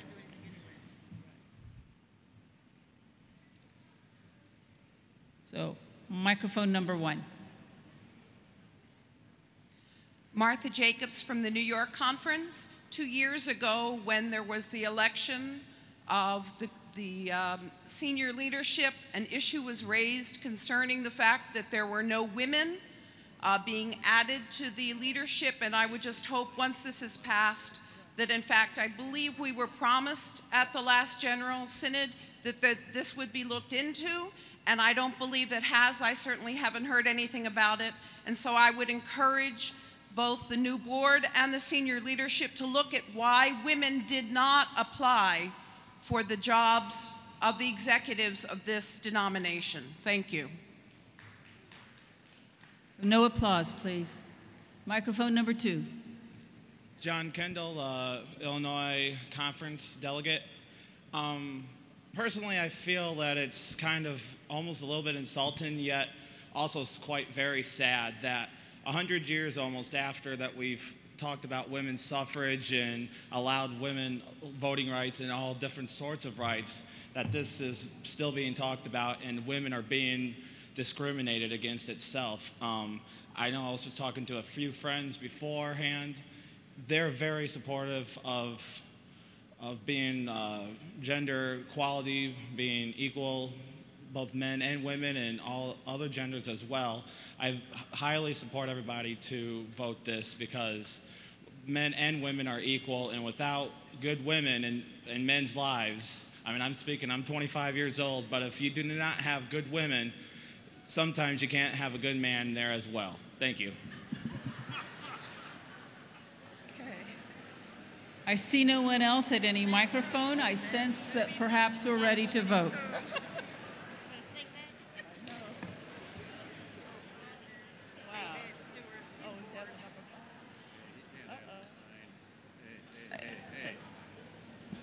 David Stewart, Illinois Conference. Hold on 1 second. Could you please give the sign back to the floor, Stewart? Thank you.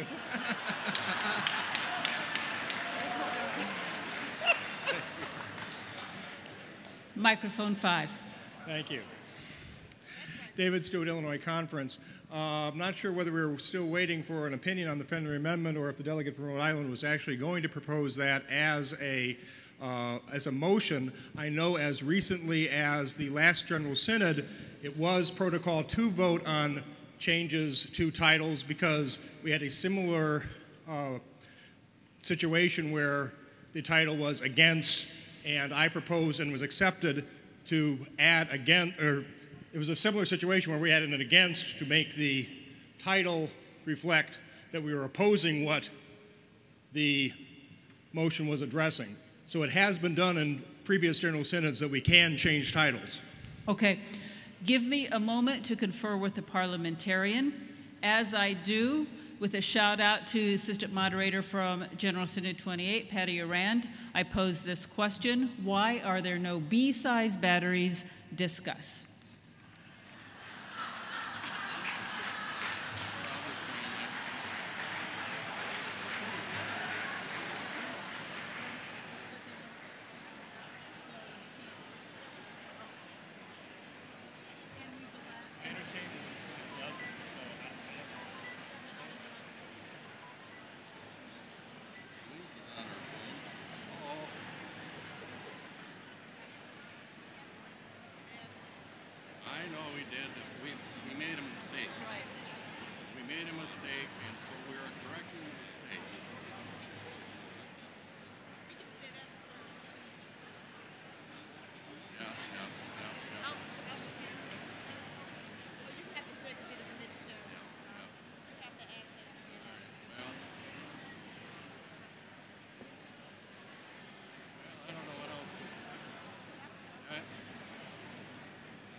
Out of order because we're not voting on titles, and the parliamentarian was too kind the first time. All right, I call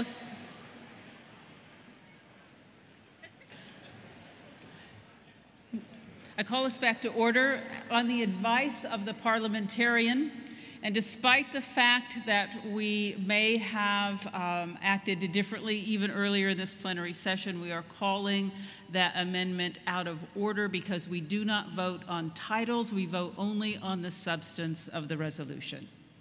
So, moving forward. Thank you. Microphone 6. Adam Isbitsky, Massachusetts Conference. I'd like to offer a friendly amendment on line 1336, changing the word between to among to reflect that there are more than two genders. Could you tell me that line number again? Line 1336. 1336. There's a second. Can we accept that by consent? Yes. Yes. All right. We have come to the end of our time for this. We have had no speakers against this resolution, and so I am going to suggest that we move forward with a vote. All right. All of those in favor of the motion, which is to affirm this resolution, you will vote yes by clicking 1, no by clicking 2, and abstain by clicking number 3. Voting begins now.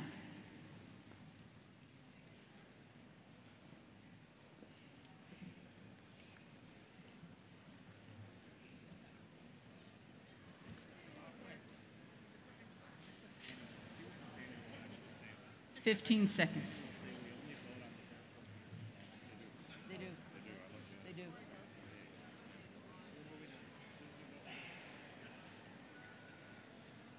Five seconds.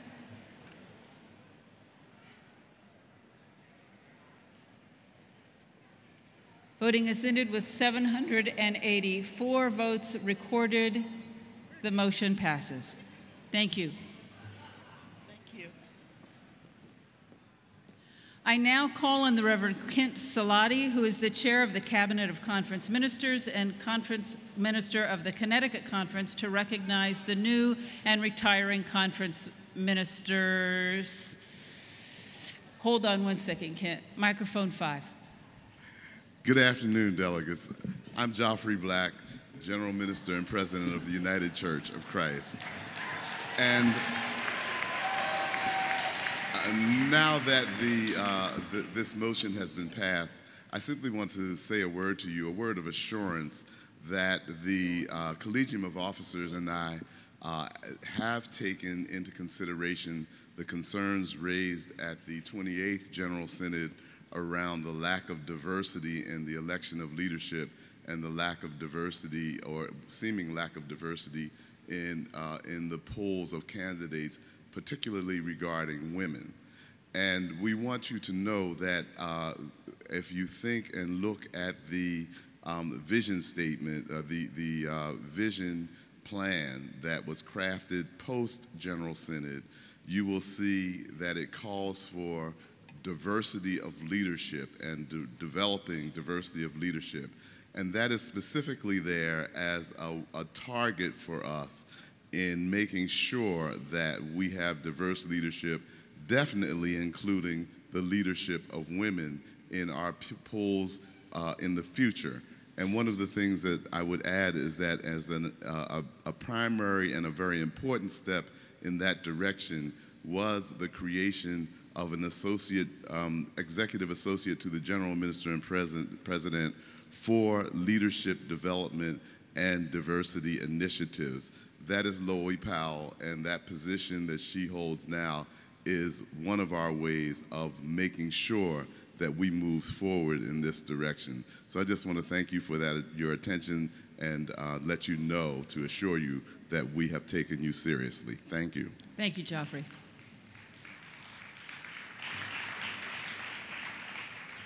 Now I call upon the Reverend Kent Salati. Kent. Good afternoon, church.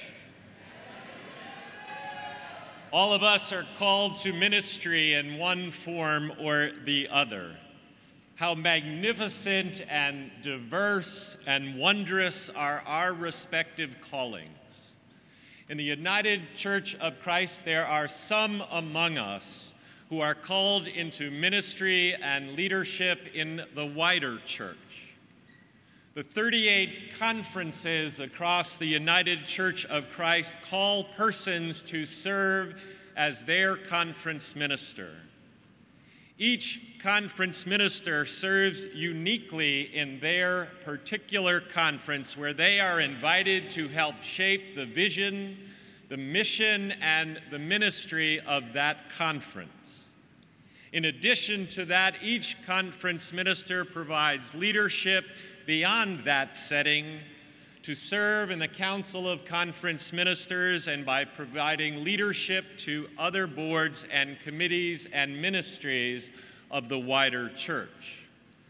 And so in and on behalf of the Council of Conference Ministers, I wanted to recognize two groups of conference ministers, those who have or will soon be retiring from conference ministry, and those who are new to conference ministry. I invite you to hold your applause, your hand waves, your clicking, and your eyebrow raising until I finish the introductions. Our retired conference ministers since the last biennium include Tim Downs of the Southeast Conference, Karen Smith-Sellers of the Minnesota Conference, David Moyer of the Wisconsin Conference, Wade Schemmel of the Northern Plains Conference, Randy Hivenen of the Montana Northern Wyoming Conference, Tom Railing of the Rocky Mountain Conference, and Alan McClarty of the Penn West Conference. Our new conference ministers include Mark Stewart of the Montana Northern Wyoming Conference, Edith Guffey of Kansas, Oklahoma, Edward Davis of the Southern Conference, Keith Mills of the Northern Plains Conference, Campbell Lovett of the Michigan Conference. We also have two conference ministers who have moved from one conference setting to another. That includes David Gajewski of the New York Conference and yours truly of the Connecticut Conference. We also would like to recognize conference ministers who have been elected by their conferences and will serve after Synod has ended. That is Phil Hart of Ohio, Mark Wessels of South Dakota, and Sherry Presteman of the Minnesota Conference. Thanks be to God for these callings and colleagues in ministry.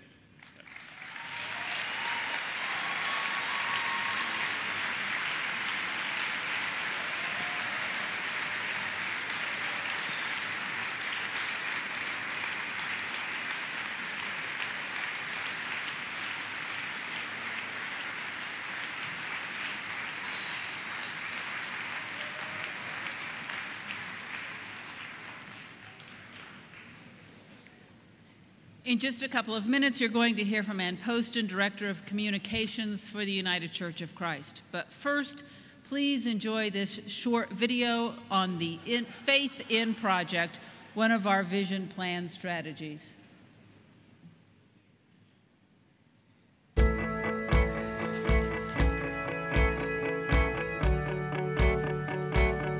I have faith in Chicago. I have faith in Cleveland. We have faith in Phoenix. And I have faith in Zimbabwe.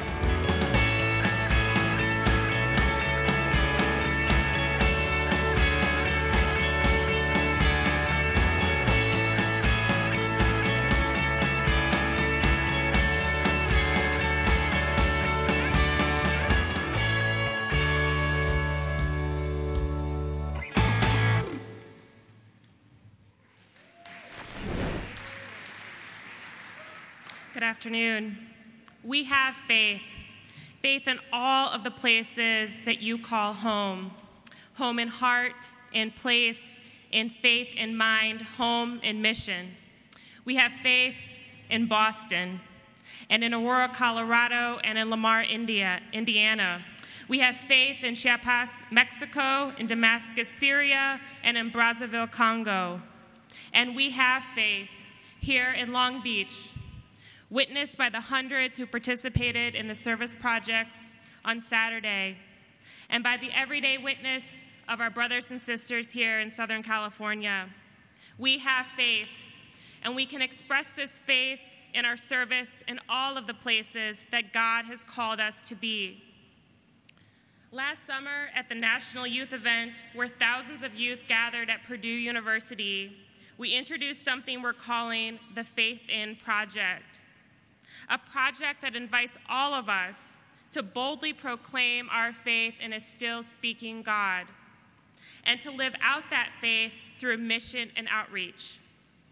A project that invites all of us to talk about service and mission projects in a new way, in a very connected way.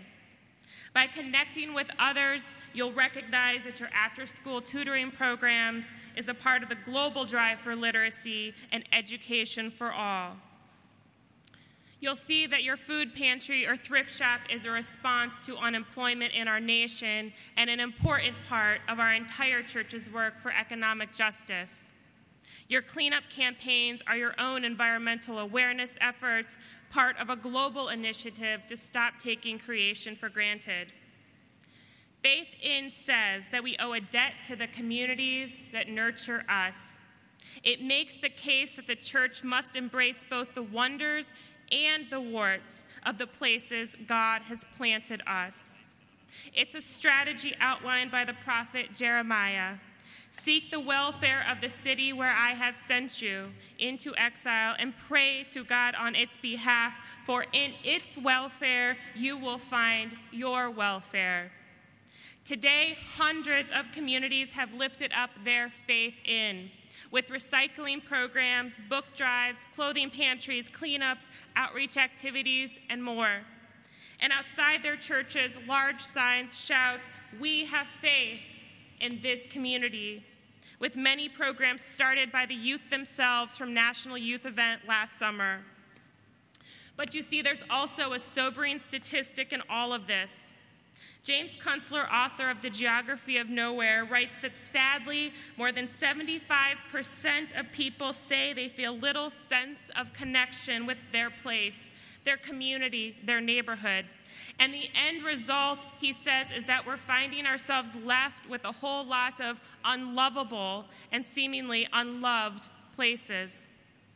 So maybe we're all waiting for the other 25% of us to make our places lovable again, or better yet, maybe God is already at work and the church, all of us, simply need to follow God's lead and lay claim to where and how a new role might exist for us in God's ever-unfolding mission. And that's what sends me and you forth from our isolated, holy places of church walls and doors, challenged, forgiven, and strengthened in search of all the other places where God is just as fully present, just as fully known.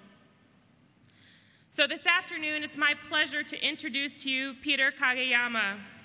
Peter is an internationally recognized expert on community development and grassroots engagement.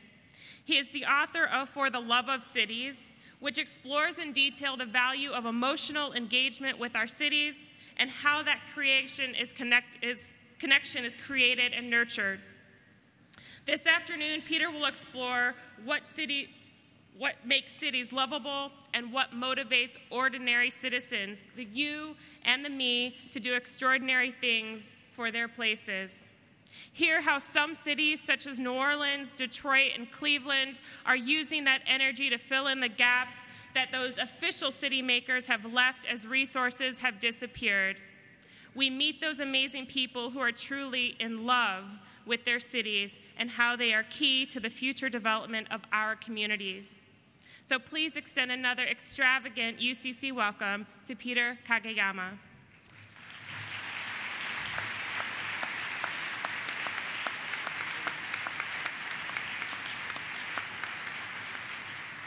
Good afternoon. Thank you very much for having me here. It is an honor to speak to an organization that is about people, that is about places, that is about community, making that better every day and proving that again and again and again. So I start out with the question, do you love your city?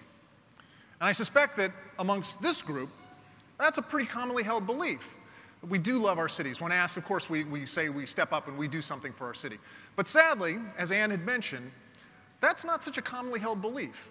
And it's something that we actually need to work on because the vast majority of our fellow citizens do not necessarily share the value of loving their community and being engaged and connected to their place.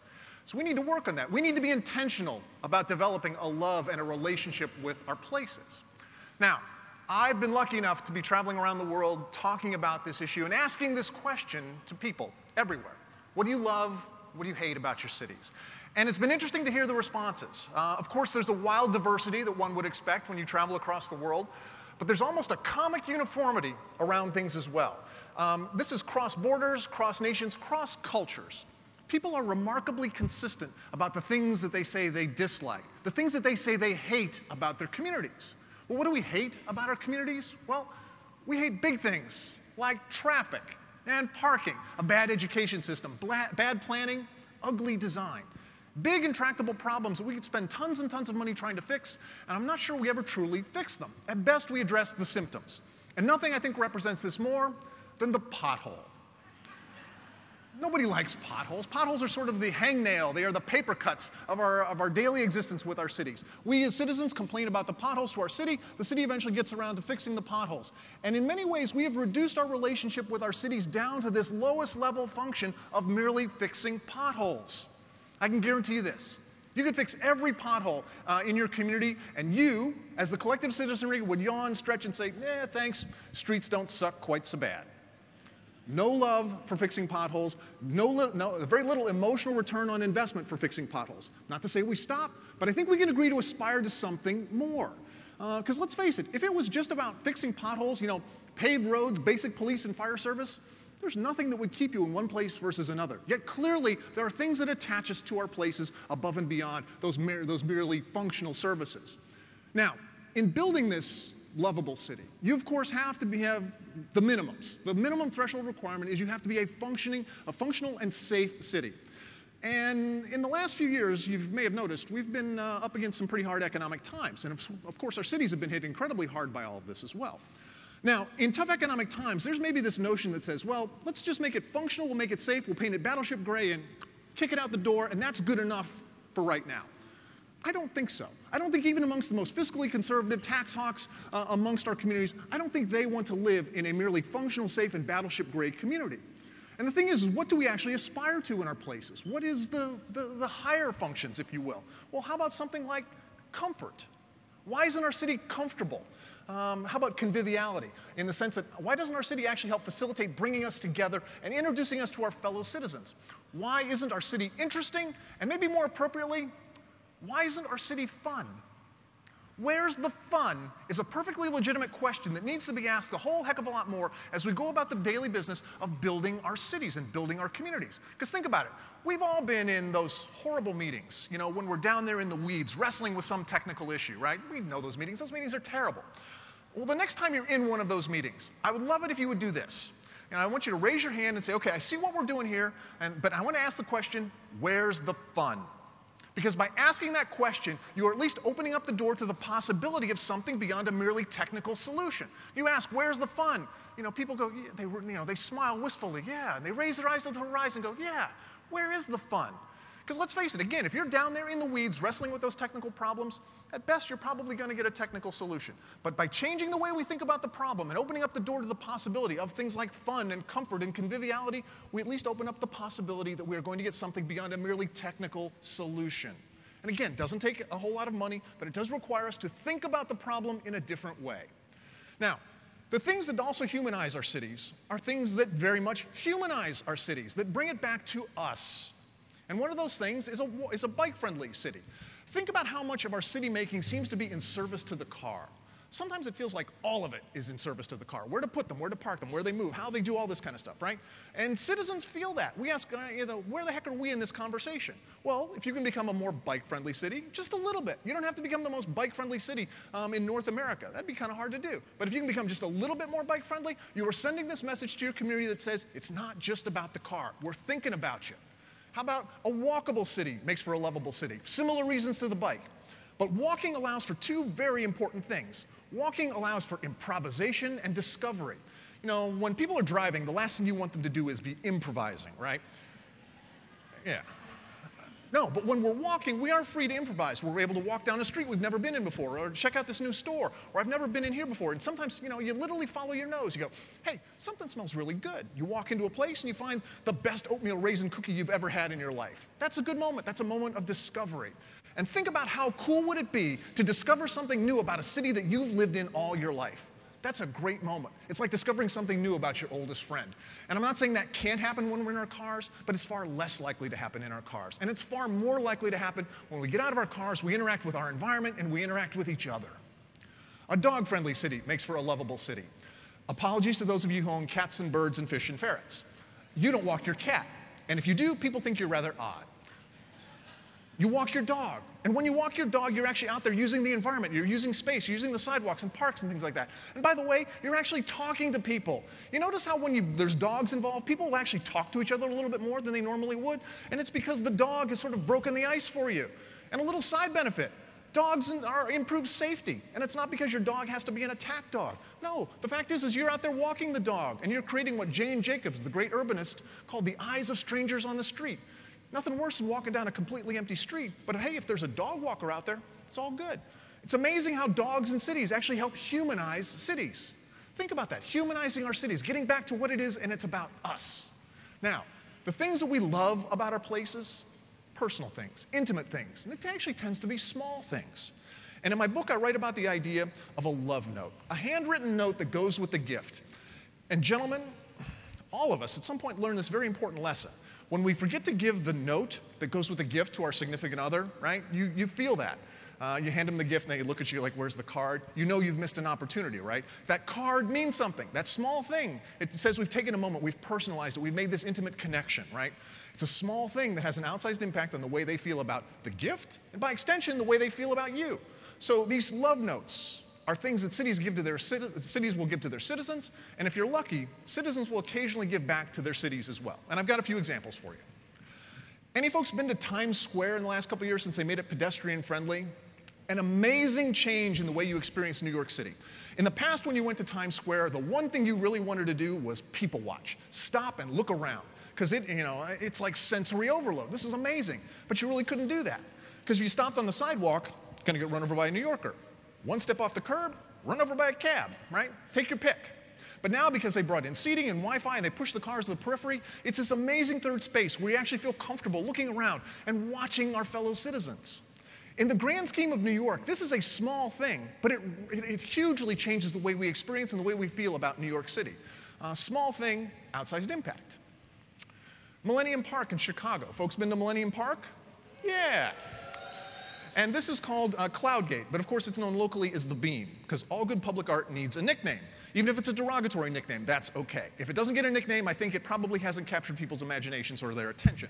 So anyways, this is the Beam, and I bet when you approached the Beam, you did this. You found your reflection in the Beam and you took your picture. Click. You took your friend's picture. Click. You took this skyline picture here, right? Click. And while you're doing that, you're seeing people interacting with the art. They're going up and they're touching the art. Art you can touch. That's a little different. You're seeing kids out there playing with it, rolling around on the ground with it, and interacting with it like a giant funhouse mirror.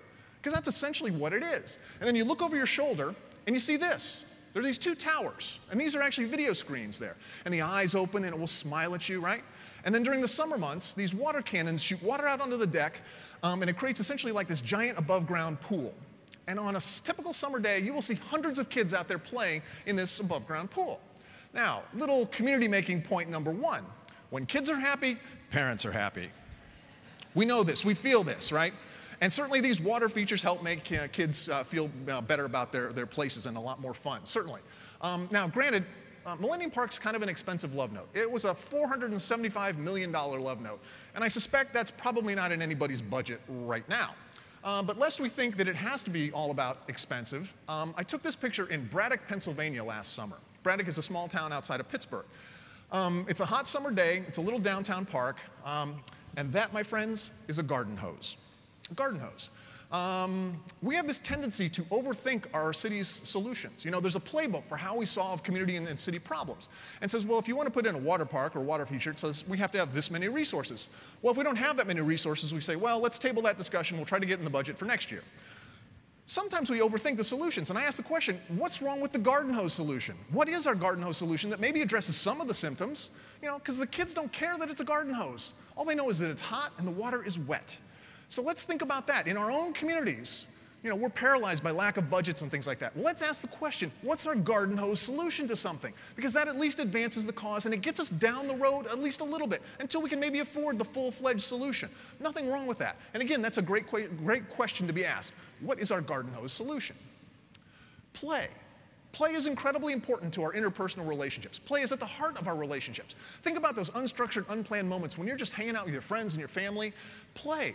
That's the bedrock of our relationships. Well, we need more opportunities to play with our cities. And certainly public art is a great way to do that. My partner Michelle and I were in Anchorage, Alaska a couple years ago, and this is February in Anchorage, Alaska. And we found this little park in the downtown area, and these are remnants from their holiday ice sculptures. It's kind of cool. We see these kids are playing around on this, and Michelle made the mistake. She walks up and sits down kind of where that little girl in the yellow is, and the little girl in the yellow walks up and goes, "Hey, you're in my spot." So we had to move, and when we did, we found this. Now, city making point number 2. That's really cool. You want people to make that face in your city. When people make that face in your city, good things happen in your city. Not only do we remember the city and the people we're with, we're going to go back home and say, hey, we had a great time in Anchorage, Alaska. And by the way, when we're there, we're probably going to spend some money. And people don't make that face in your city when you fix potholes for them. They make that face in your city when you surprise and delight them. Surprise and delight.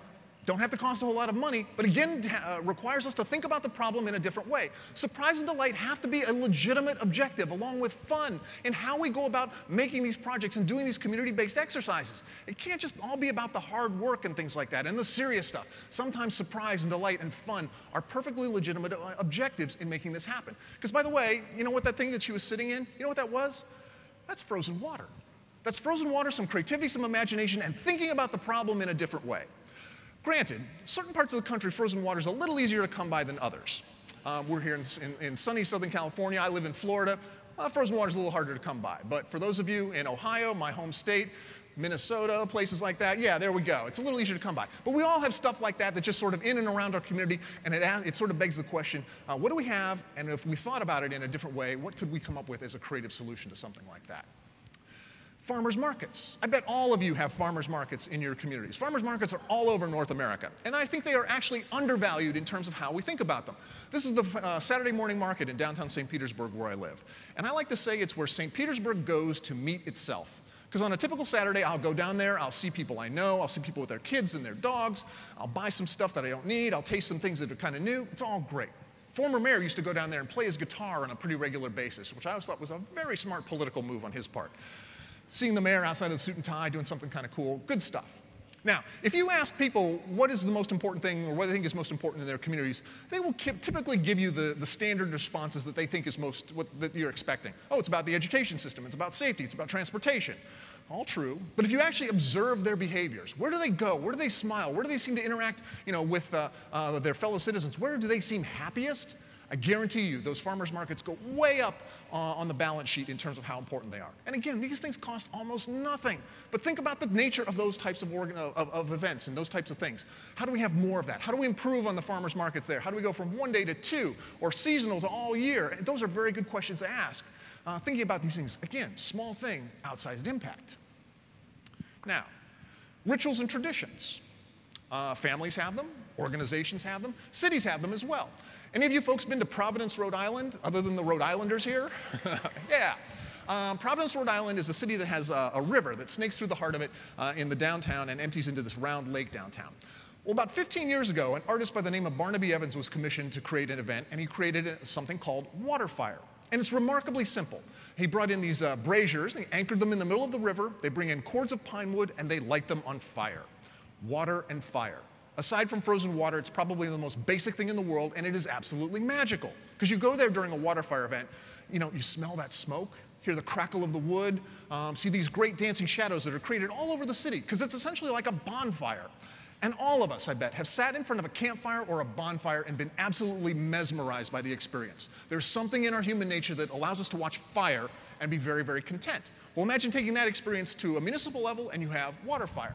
Now, this is the lake that's downtown there. You see thousands of people will come out for a typical water fire event. They do it maybe 8-10 times a year. And I was lucky enough to participate in what they call a lighting ceremony a few years ago. And like the villagers out of a Frankenstein movie, we carried these torches from City Hall down to the river. We put the torches into this urn. From the urn, they light water fire. You can hear the Gregorian music in the background, right? Very cool. And it will always inform the way I think and feel about Providence. This is called the Iron Bridge. It's a little town in western Massachusetts called Shelburne Falls. And for 364 days out of the year, Don't give it away. For 364 days out of the year, the Iron Bridge has cars and trucks going back and forth across it. But for the last dozen years or so, usually it's in August, they close down the bridge and they have dinner on it. They bring in the linen tablecloths, the linen napkins, students or waiters and waitresses, they have the local restaurants cater the event, and it's a big fundraiser for the Chamber of Commerce. And I think this is great. Because I guarantee you, you may go across that bridge every day, going to and from work, to and from school, but if you are sitting on that bridge having dinner, you will see that bridge and you will see your city with very different eyes. You will feel it in a very different way. And it sort of begs the question, what could you have dinner on in your own community? What might you have brunch on in your own community that maybe helps us see this sort of strange beauty that is in, you know, a parking deck or a bridge or a road or something like that? Because we walk past it every day, but do we really appreciate it? I think not. Here's a good example of turning a negative, or what could be seen as a negative, into a positive. Any folks here from Austin, Texas? This is the South Congress Bridge in Austin, Texas. And the bridge has the distinction of being the home of one of the North America's largest urban bat colonies. Those are bats, by the way. So between roughly the spring and to the end of summer, the bats are highly active. They sort of come back, and around dusk, they get really active, and they sort of fly out from under the bridge, and they go out into the night. And so this has become sort of a ritual there in Austin. You go and you watch the bats. And, you know, people go, ooh, bats, ick, you know, send in, you know, animal control. No, it turns out bats are actually pretty good for your community. They eat lots and lots of insects. And this is a good example of turning what could be seen as a negative, bats, and turning it into a positive. What do you have that maybe is a negative, that with a little creativity and thinking about the problem in a different way might allow you to get to a sort of an interesting change in the way we think about that stuff? Ultimately, though, the things that make cities the most lovable are people. And they're the people that are in love with their places. And in my book, I call these folks co-creators, because they are essentially co-creating the city along with the official city makers, you know, mayors, city council, city managers, and things like that. But they're these unofficial folks, the ones who do extraordinary things that often fly below the radar. But we as the citizens, we usually know they matter. And this is my friend Bob Devin Jones. He is the creative director of a small black box theater in downtown St. Petersburg, where I live. And he's one of those people that makes St. Pete a great place to live, work, and play. But he doesn't show up on any sort of official org chart or most powerful, most influential business person, no. But again, for those of us who live there, we know Bob is a central connector, an anchor persona, if you will. You know, we talk about anchor institutions, anchor businesses. We protect those. We have, you know, all kinds of stuff and all kinds of language around that. But what about those anchor people? And many of you are those anchor people, or you know those anchor people. How do we work with them? How do we find more of them? How do we encourage the Bob Devin Joneses of our own community to stand up and do even more? Because they are an incredible natural resource that largely is not, it's not that it's untapped, it's just not being helped as nearly as much as it could be. And we're going to talk a little bit about that as well. This is Candy Chang. She's an artist from New Orleans, and after Hurricane Katrina, she did a number of projects, but this one was really simple, and I think it gets to the heart of the matter. She made a stencil, and it says, "It's good to be here." And she uses spray chalk, not spray paint. She's very conscientious about that, so it washes off when it rains. And she starts spray chalking this message all over New Orleans. And think about that message in the context of New Orleans. It's good to be here. A city that many people thought they had lost. You go, wow, it is good to be here. And when you start seeing that message over and over and over again, that's powerful. That's incredibly reinforcing. You know, we spend lots of money on internal branding campaigns and self-confidence campaigns for city, and we want to make our citizens feel better about their places. Okay, we should do that. But sometimes you get lucky, and you find someone, an artist, someone who loves their city, unbidden, unpaid, comes up with something that's so simple and so profound, yet speaks to the heart of the matter in such a great way. It's good to be here. That's a fantastic example of the things that people will do in trying to find a way to express their love and their sense of community and the sense that they want to help and that we're in this together. Think about that. This small thing with a huge outsized impact. Occasionally, if you're lucky, these folks can step up and maybe do something extraordinary for your place. The stars align, the circumstances, the right person, right time, and all that kind of stuff comes together. And that's actually what happened here in Grand Rapids, Michigan. Any folks from Grand Rapids here? There you go. In January of 2011, Grand Rapids appears on a list by Newsweek magazine, and it was a list that no city in America wanted to be on. It was a list of America's 10 most dying cities. It was based upon population loss between 2000 and 2010, and Grand Rapids, Michigan ends up on that list. Now, if your city, if somebody says something bad about your city, what's the typical response? Oh, new ad campaign, or hey, call the PR company, PR Blitz, get the word out, not a dying city, right? Well, money's pretty tight right now for most cities, and certainly for Grand Rapids, that was also the case. They said, well, we don't have any money to do that. What the heck are we going to do? Are we going to live with this moniker of being a dying city? In walks the guy in the green t-shirt. His name is Rob Bliss. He's 22 years old at the time, and he did social media for one of the local TV stations. So he walks into the powers that be there in Grand Rapids, and he goes, I have an idea. We should do a lip dub. Somebody, I'm sure, said, a lip what? A lip dub. It's lip syncing to a popular song, and it's usually done as like one continuous videotape. We could do the Synod lip dub here today. We put on some music, you guys start singing over here, and this would be a big lip dub because we got lots of people here, but we'd follow it all through the audience, boom, boom, boom, boom, boom, boom, all the way over here, done. Lip dub. Kind of simple, kind of boring, but a lip dub nonetheless. Rob said, no, we'll make it big, we'll make it epic, we'll get everybody involved, we'll shoot it downtown, we'll use YouTube and Facebook and social media and Twitter. It'll go viral, it'll be epic, it'll be great. Now, how do you suppose that conversation went over with City Council the first time they heard it? You want to do a lip what using Yoo-hoo, Facebook, Twitter, I don't know about that. Viral, that sounds bad. By the way, son, how old are you and have you ever done this before? Because think about it. Rob does not look like your traditional city solutions provider. Not wearing a suit, not wearing a tie, and more importantly, he doesn't have a stack of reports that say if you do this, you have these very predictable outcomes on the other end. No, he's 22 years old, he's got an idea and enthusiasm, and he thinks he can pull it off.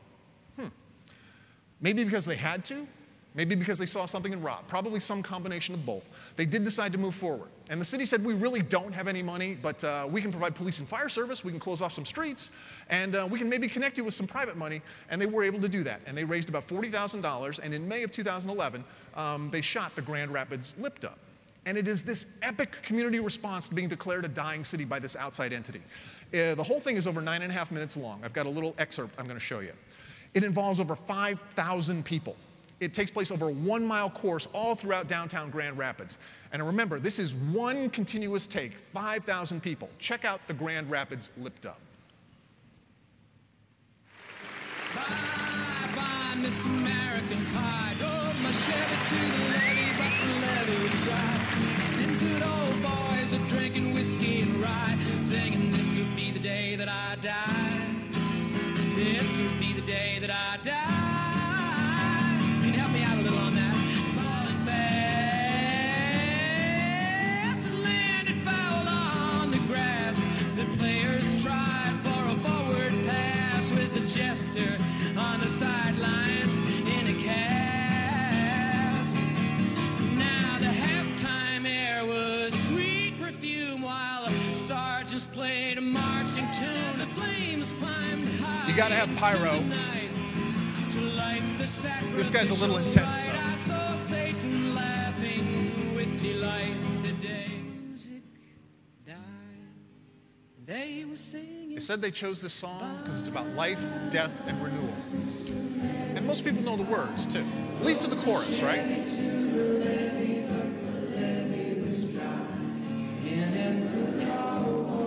By the way, they did 5 takes of this. This is the 5th and final take, is the one they ended up using. This will be the day that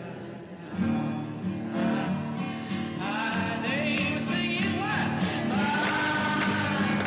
This American pie. The Chevy to the levee, but the levee was dry. The good old boys were drinking. And here's the payoff.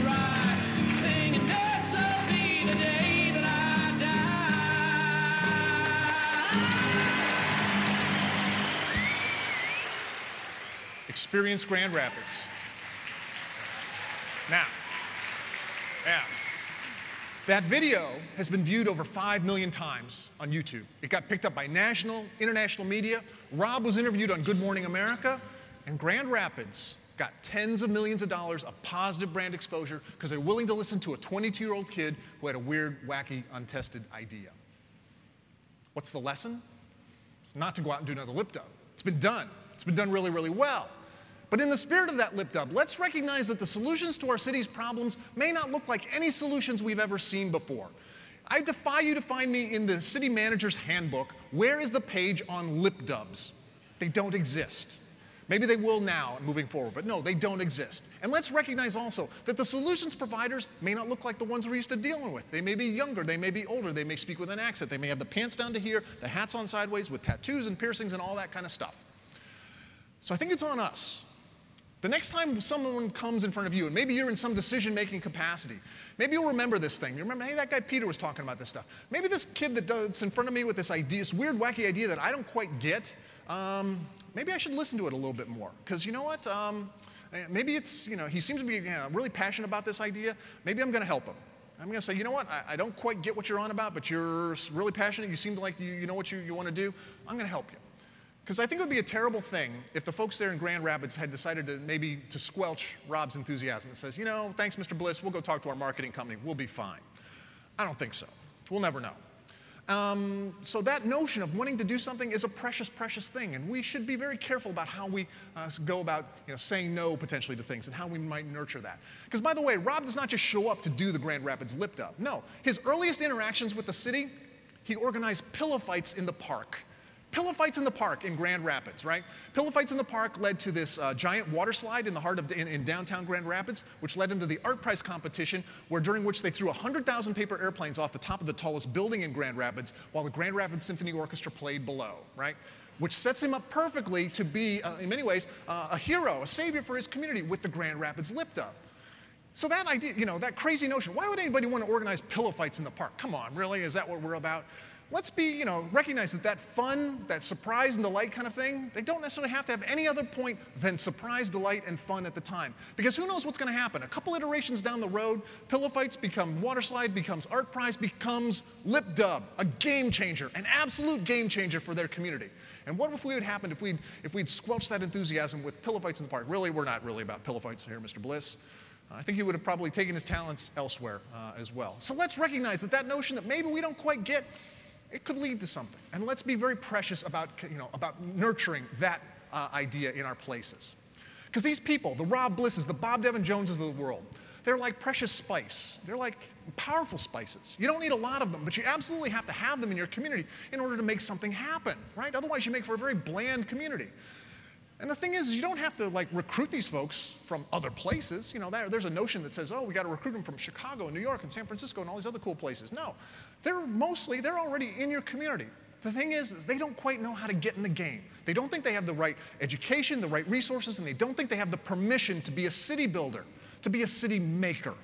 We need to change that. And I think it's on the faith-based organizations such as you guys. Because for many people, the faith-based organization is the conduit. It is the entry point from which they take this notion of, hey, I want to do something for my city. And they come to you because they know you can plug that energy into something productive. That is an absolutely critical role. And it's an incredibly important role that needs to be nurtured and expanded. But we also need the idea of, let's take that notion and say, you don't have to necessarily come to the church or some other formal organization. You could do it on your own, as many of these people have done, existing sort of outside the traditional scope of these organizations. And if we're going to go after these folks, the Rob Blisses and the Bob Devin Joneses, what is it that actually motivates them? What is it that attracts them to a place? And I think this is at the heart of the idea, and it's the heart of the way we typically think about our cities. And this is my last point. Most of the time, the way we talk about our cities and the way we promote our cities is probably the way most people think about their lives. In the sense that we want to sort of line up all the cool amenities, all the cool things that we have, and say, come, partake of our bounty. And cities do this, the amenity-rich city. It says, okay, we've got professional sports, we've got performing arts centers, we've got libraries, we've got pools, and all this kind of stuff. Come partake. Now, the problem with this is that it privileges big cities. The problem with this also in our personal things is it privileges sort of wealth and affluence and things like that. Well, it can't just be all about that, because if that was the case, then always the big cities would win and always the wealthy would win. And that's not really the case. We need to figure out what else is going on here. And I think it actually has to do with meaning. Chasing meaning is incredibly important. And how might that look? This idea of chasing meaning in our places. You mean a place where I can go and I can make a difference? I can plug in and my efforts can actually change the direction of my city? Wow, that's powerful. Now that's hard to do in some places. A city like Los Angeles or big cities, Chicago, New York, that's hard to do. But some smaller cities, maybe some cities that are struggling, some cities at the edges of things. I'm from Ohio. Cleveland is a good example of a city that's found this sort of heart and is talking about cities in a different way. Detroit, New Orleans after Katrina, Cedar Rapids after the floods, Joplin after tornadoes. Places have had to do this Well, how do we talk about our cities? What might that look like? Well, it might look like this. This is John Fetterman. He's the mayor of a small town just outside of Pittsburgh called Braddock. Remember I showed you the garden hose? That was Braddock. John does not look like your typical mayor. No, he's about 6'6". He's well over 300 pounds. Kind of looks like a biker or maybe a James Bond villain. But he's a Harvard-educated guy, very smart, and he thinks about the cities in a different way. And Braddock is a city that can't play the amenities game. At its height, it had about 30,000 people. Now it has 3,000 people. If your city lost 90% of its population, most every city would say, you know what, game over, we lose, take the ball and go home. Not Braddock and not John Fetterman. What he's decided to do is say, look, our city is not for everybody, but it is for some people. Some people are maybe looking for something different. And how might that look? What might that manifest? How would we talk about that? So we found an interesting partner in the Levi Strauss Company. By the way, I want to make this other point. Any elected officials here in the room? A few? John got this tattoo on his arm after he won his first election for mayor by 1 vote. A lot of people said, are you serious? Are you all in? Because you came from some money, Harvard-educated guy. Are you serious about sticking around? He goes, yeah, I'm all in. So he went out and he got the zip code of Braddock tattooed on his arm. So when I talk about this with mayors and city council, I always ask the question, so Mr. Mayor, Madam Mayor, are you willing to get a tattoo the next time you're up for re-election? There's a lot of humming and hawing. Oh, I don't know about that. But he's all in. So he's a different kind of guy. And he found a different kind of company, a different kind of partner to talk about what it's actually like to live in a place like Braddock, a place that maybe meaning outweighs amenities. So the Levi Strauss Company partners up with him. And a couple years ago, they went to Braddock and they shot a series of little documentary films. And I'm going to show you, for what, lack of a better word, is an ad. But it absolutely encapsulates what it might be to talk about, what it is in searching for a meaning-rich city, and how we might think about this in a different way for our communities. This one's a little quiet, so let's bring the audio up on this. But this was filmed entirely in Braddock. The people are all Braddock citizens, and the narrator is a child from the city of Braddock.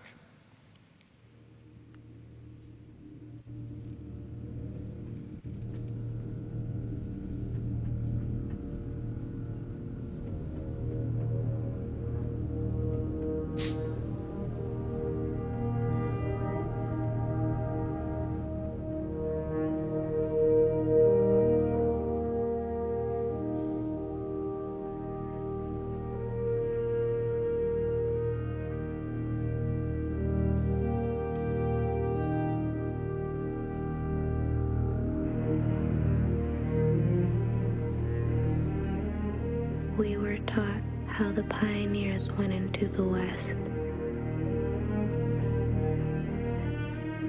They opened their eyes and made up what things could be.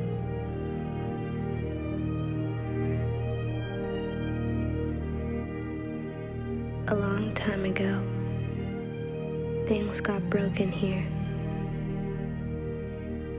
People got sad and left.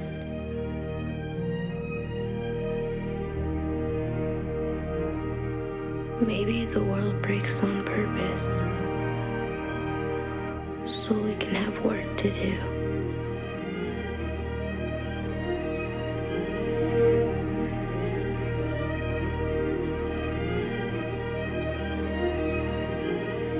People think there aren't frontiers anymore. They can't see how frontiers are all around us.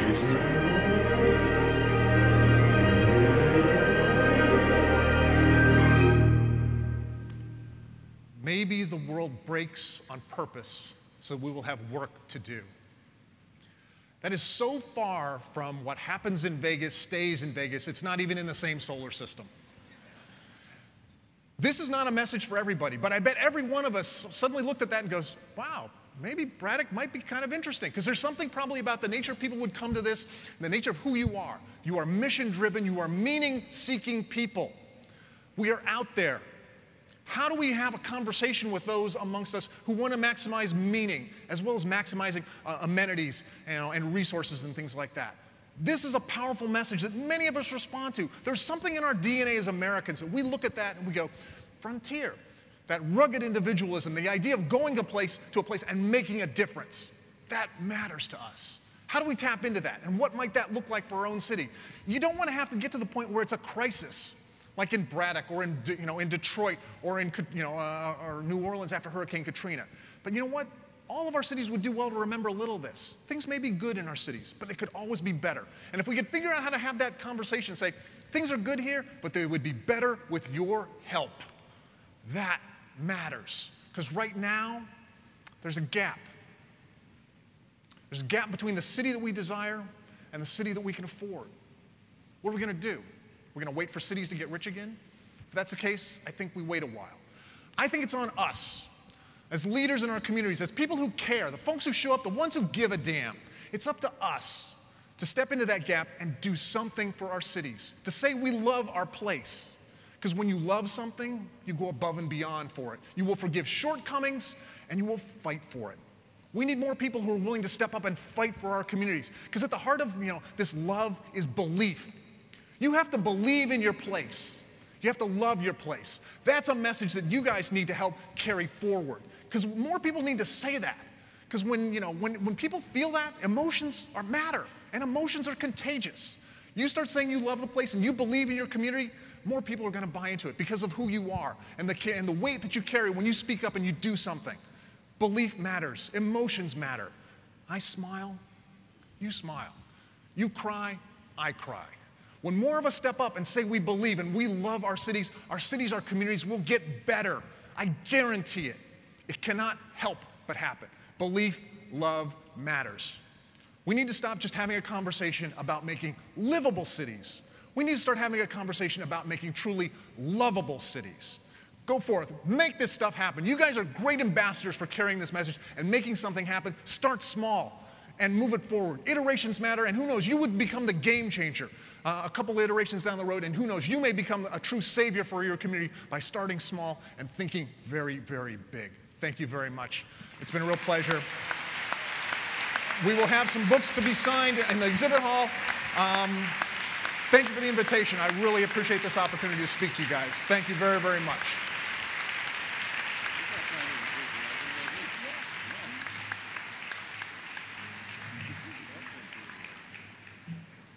Thank you, Peter. I once again invite Quinn Caldwell to help us reflect on our time together this afternoon.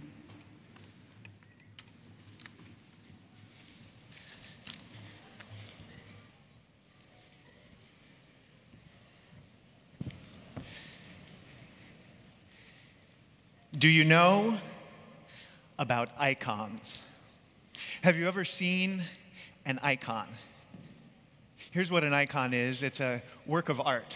It's an object, a painting, a piece of sculpture, maybe a window, maybe a piece of metalwork. It's a picture, and when you look through it, you can see right through it into the heart of God.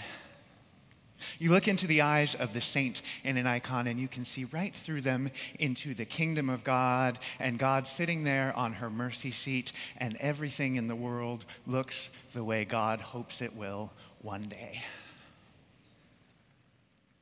You look through an icon, and you get just a glimpse of God's vision. Icons are usually saints. They're usually saints because when you look at the face and when you look in those eyes, they want you to see not just the face, not just the art. They want you to see the story of that saint's life. They want you to remember what she did or how he died, what they stood for, what they said.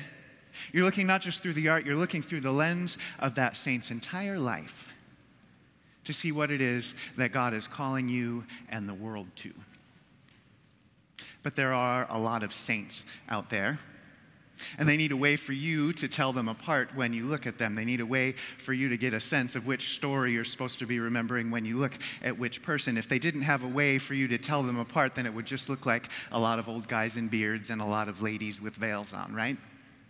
So over time, these conventions were developed. Certain saints are always holding certain things, or they're always dressed a certain way, or they have a certain hairdo, or they always have a beard, or they always don't have a beard. You know some of these, right? If you see a lady sitting on a throne with a baby on her lap and a blue robe, who is that? If you see a man holding keys, who is that? St. Peter, right? If you see a guy, he's all emaciated and skinny, and he has wild hair, and he's wearing a furry shirt, who's that? John the Baptist, you got it. And if you see a guy with a halo behind his head and the halo has a cross in it, who is that? That is Jesus Christ. If you see a woman holding a red egg, who's that? This is a tough one. Who's holding a red egg? Mary Magdalene, you got it. If you don't know that one, go look it up later. It's a good story. So here's my question for you. If you were to paint an icon of a United Church of Christ saint, what would a saint of the UCC be holding in their icon?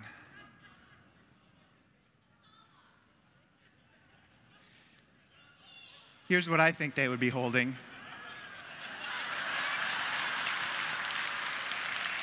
Cameraman, can I get a close-up? Can I get a close-up? This is what it would look like. Right? Or maybe.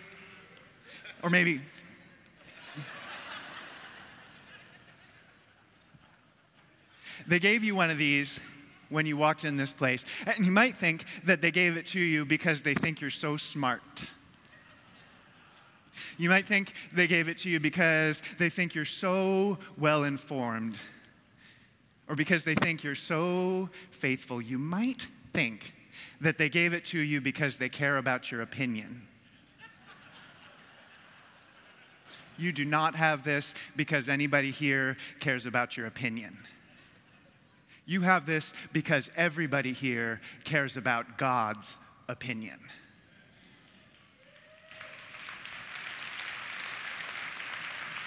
This is the symbol of your sainthood. Not your martyrdom, your sainthood. You have this because you are a saint. Reformers died because they believed this about you, because they believed that you had direct access to the mind and the heart of Christ. People died because they believed that you can see through to the heart that beats at the heart of everything, and that you can raise your voice to tell the world about it.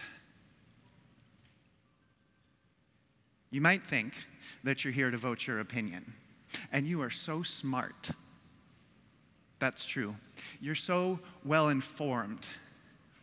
You've debated so long, you've studied up so well, you're so highly educated. And if you just voted your own opinion after all that education and all that thought, if you just voted your own opinion, we'd do okay. But here's what we would have then: democracy. And that's fine, but I want us to have something better than democracy. I want us to have church.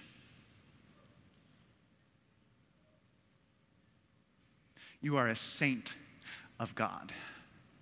And it takes a lot of work to be a saint. You got to pray hard. You got to listen deeply. You have to look deeply into and through the world. Every time somebody comes up here and puts one of those resolutions before you, you got to silence your brilliance.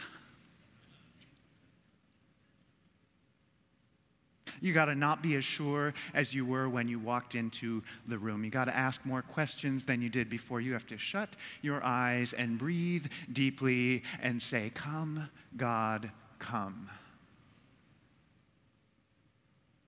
And then,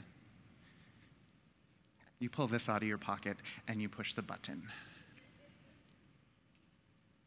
And if you do that, if you pray hard and listen deeply and look deeply, and only then, if you only wait until after you've done those things to push the button, then this action, this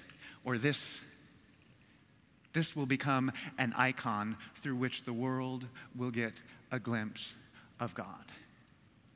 And maybe, when the world looks at what was done at General Synod 29, they will say, "Our God is a living God." If you think that's possible, say amen.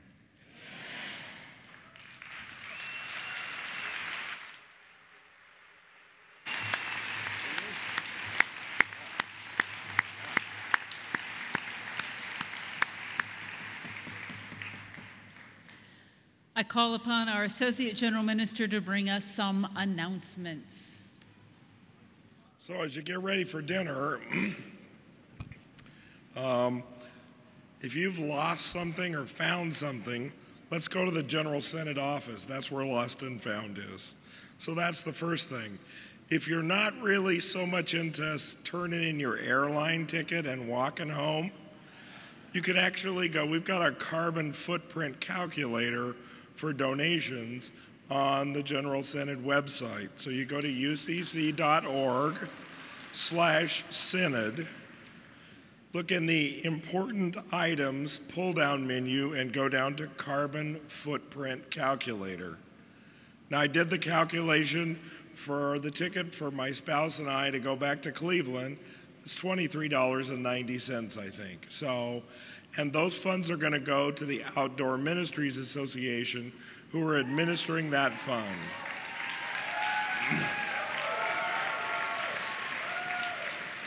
So that's a way to start that doesn't necessarily take you 6 weeks to get back home. We also want you to be sure to go in the exhibit hall. The exhibit hall closes on tomorrow at noon. If you're like me, maybe you walk in the door and you kind of go that way. Well, there's a whole lot of exhibitors back this way, and they've told us that they don't seem to be getting a lot of traffic back there. Our exhibitors are very important. They help us support the cost of General Synod, and they also have brought a lot of great stuff that I know every one of you is looking for something of. And so take a moment between now and noon tomorrow to go in there and help out our exhibitors. And then finally, we just want to say a word of apology to the Church Building and Loan Fund, and we're going to take another shot at looking at their platinum sponsorship video.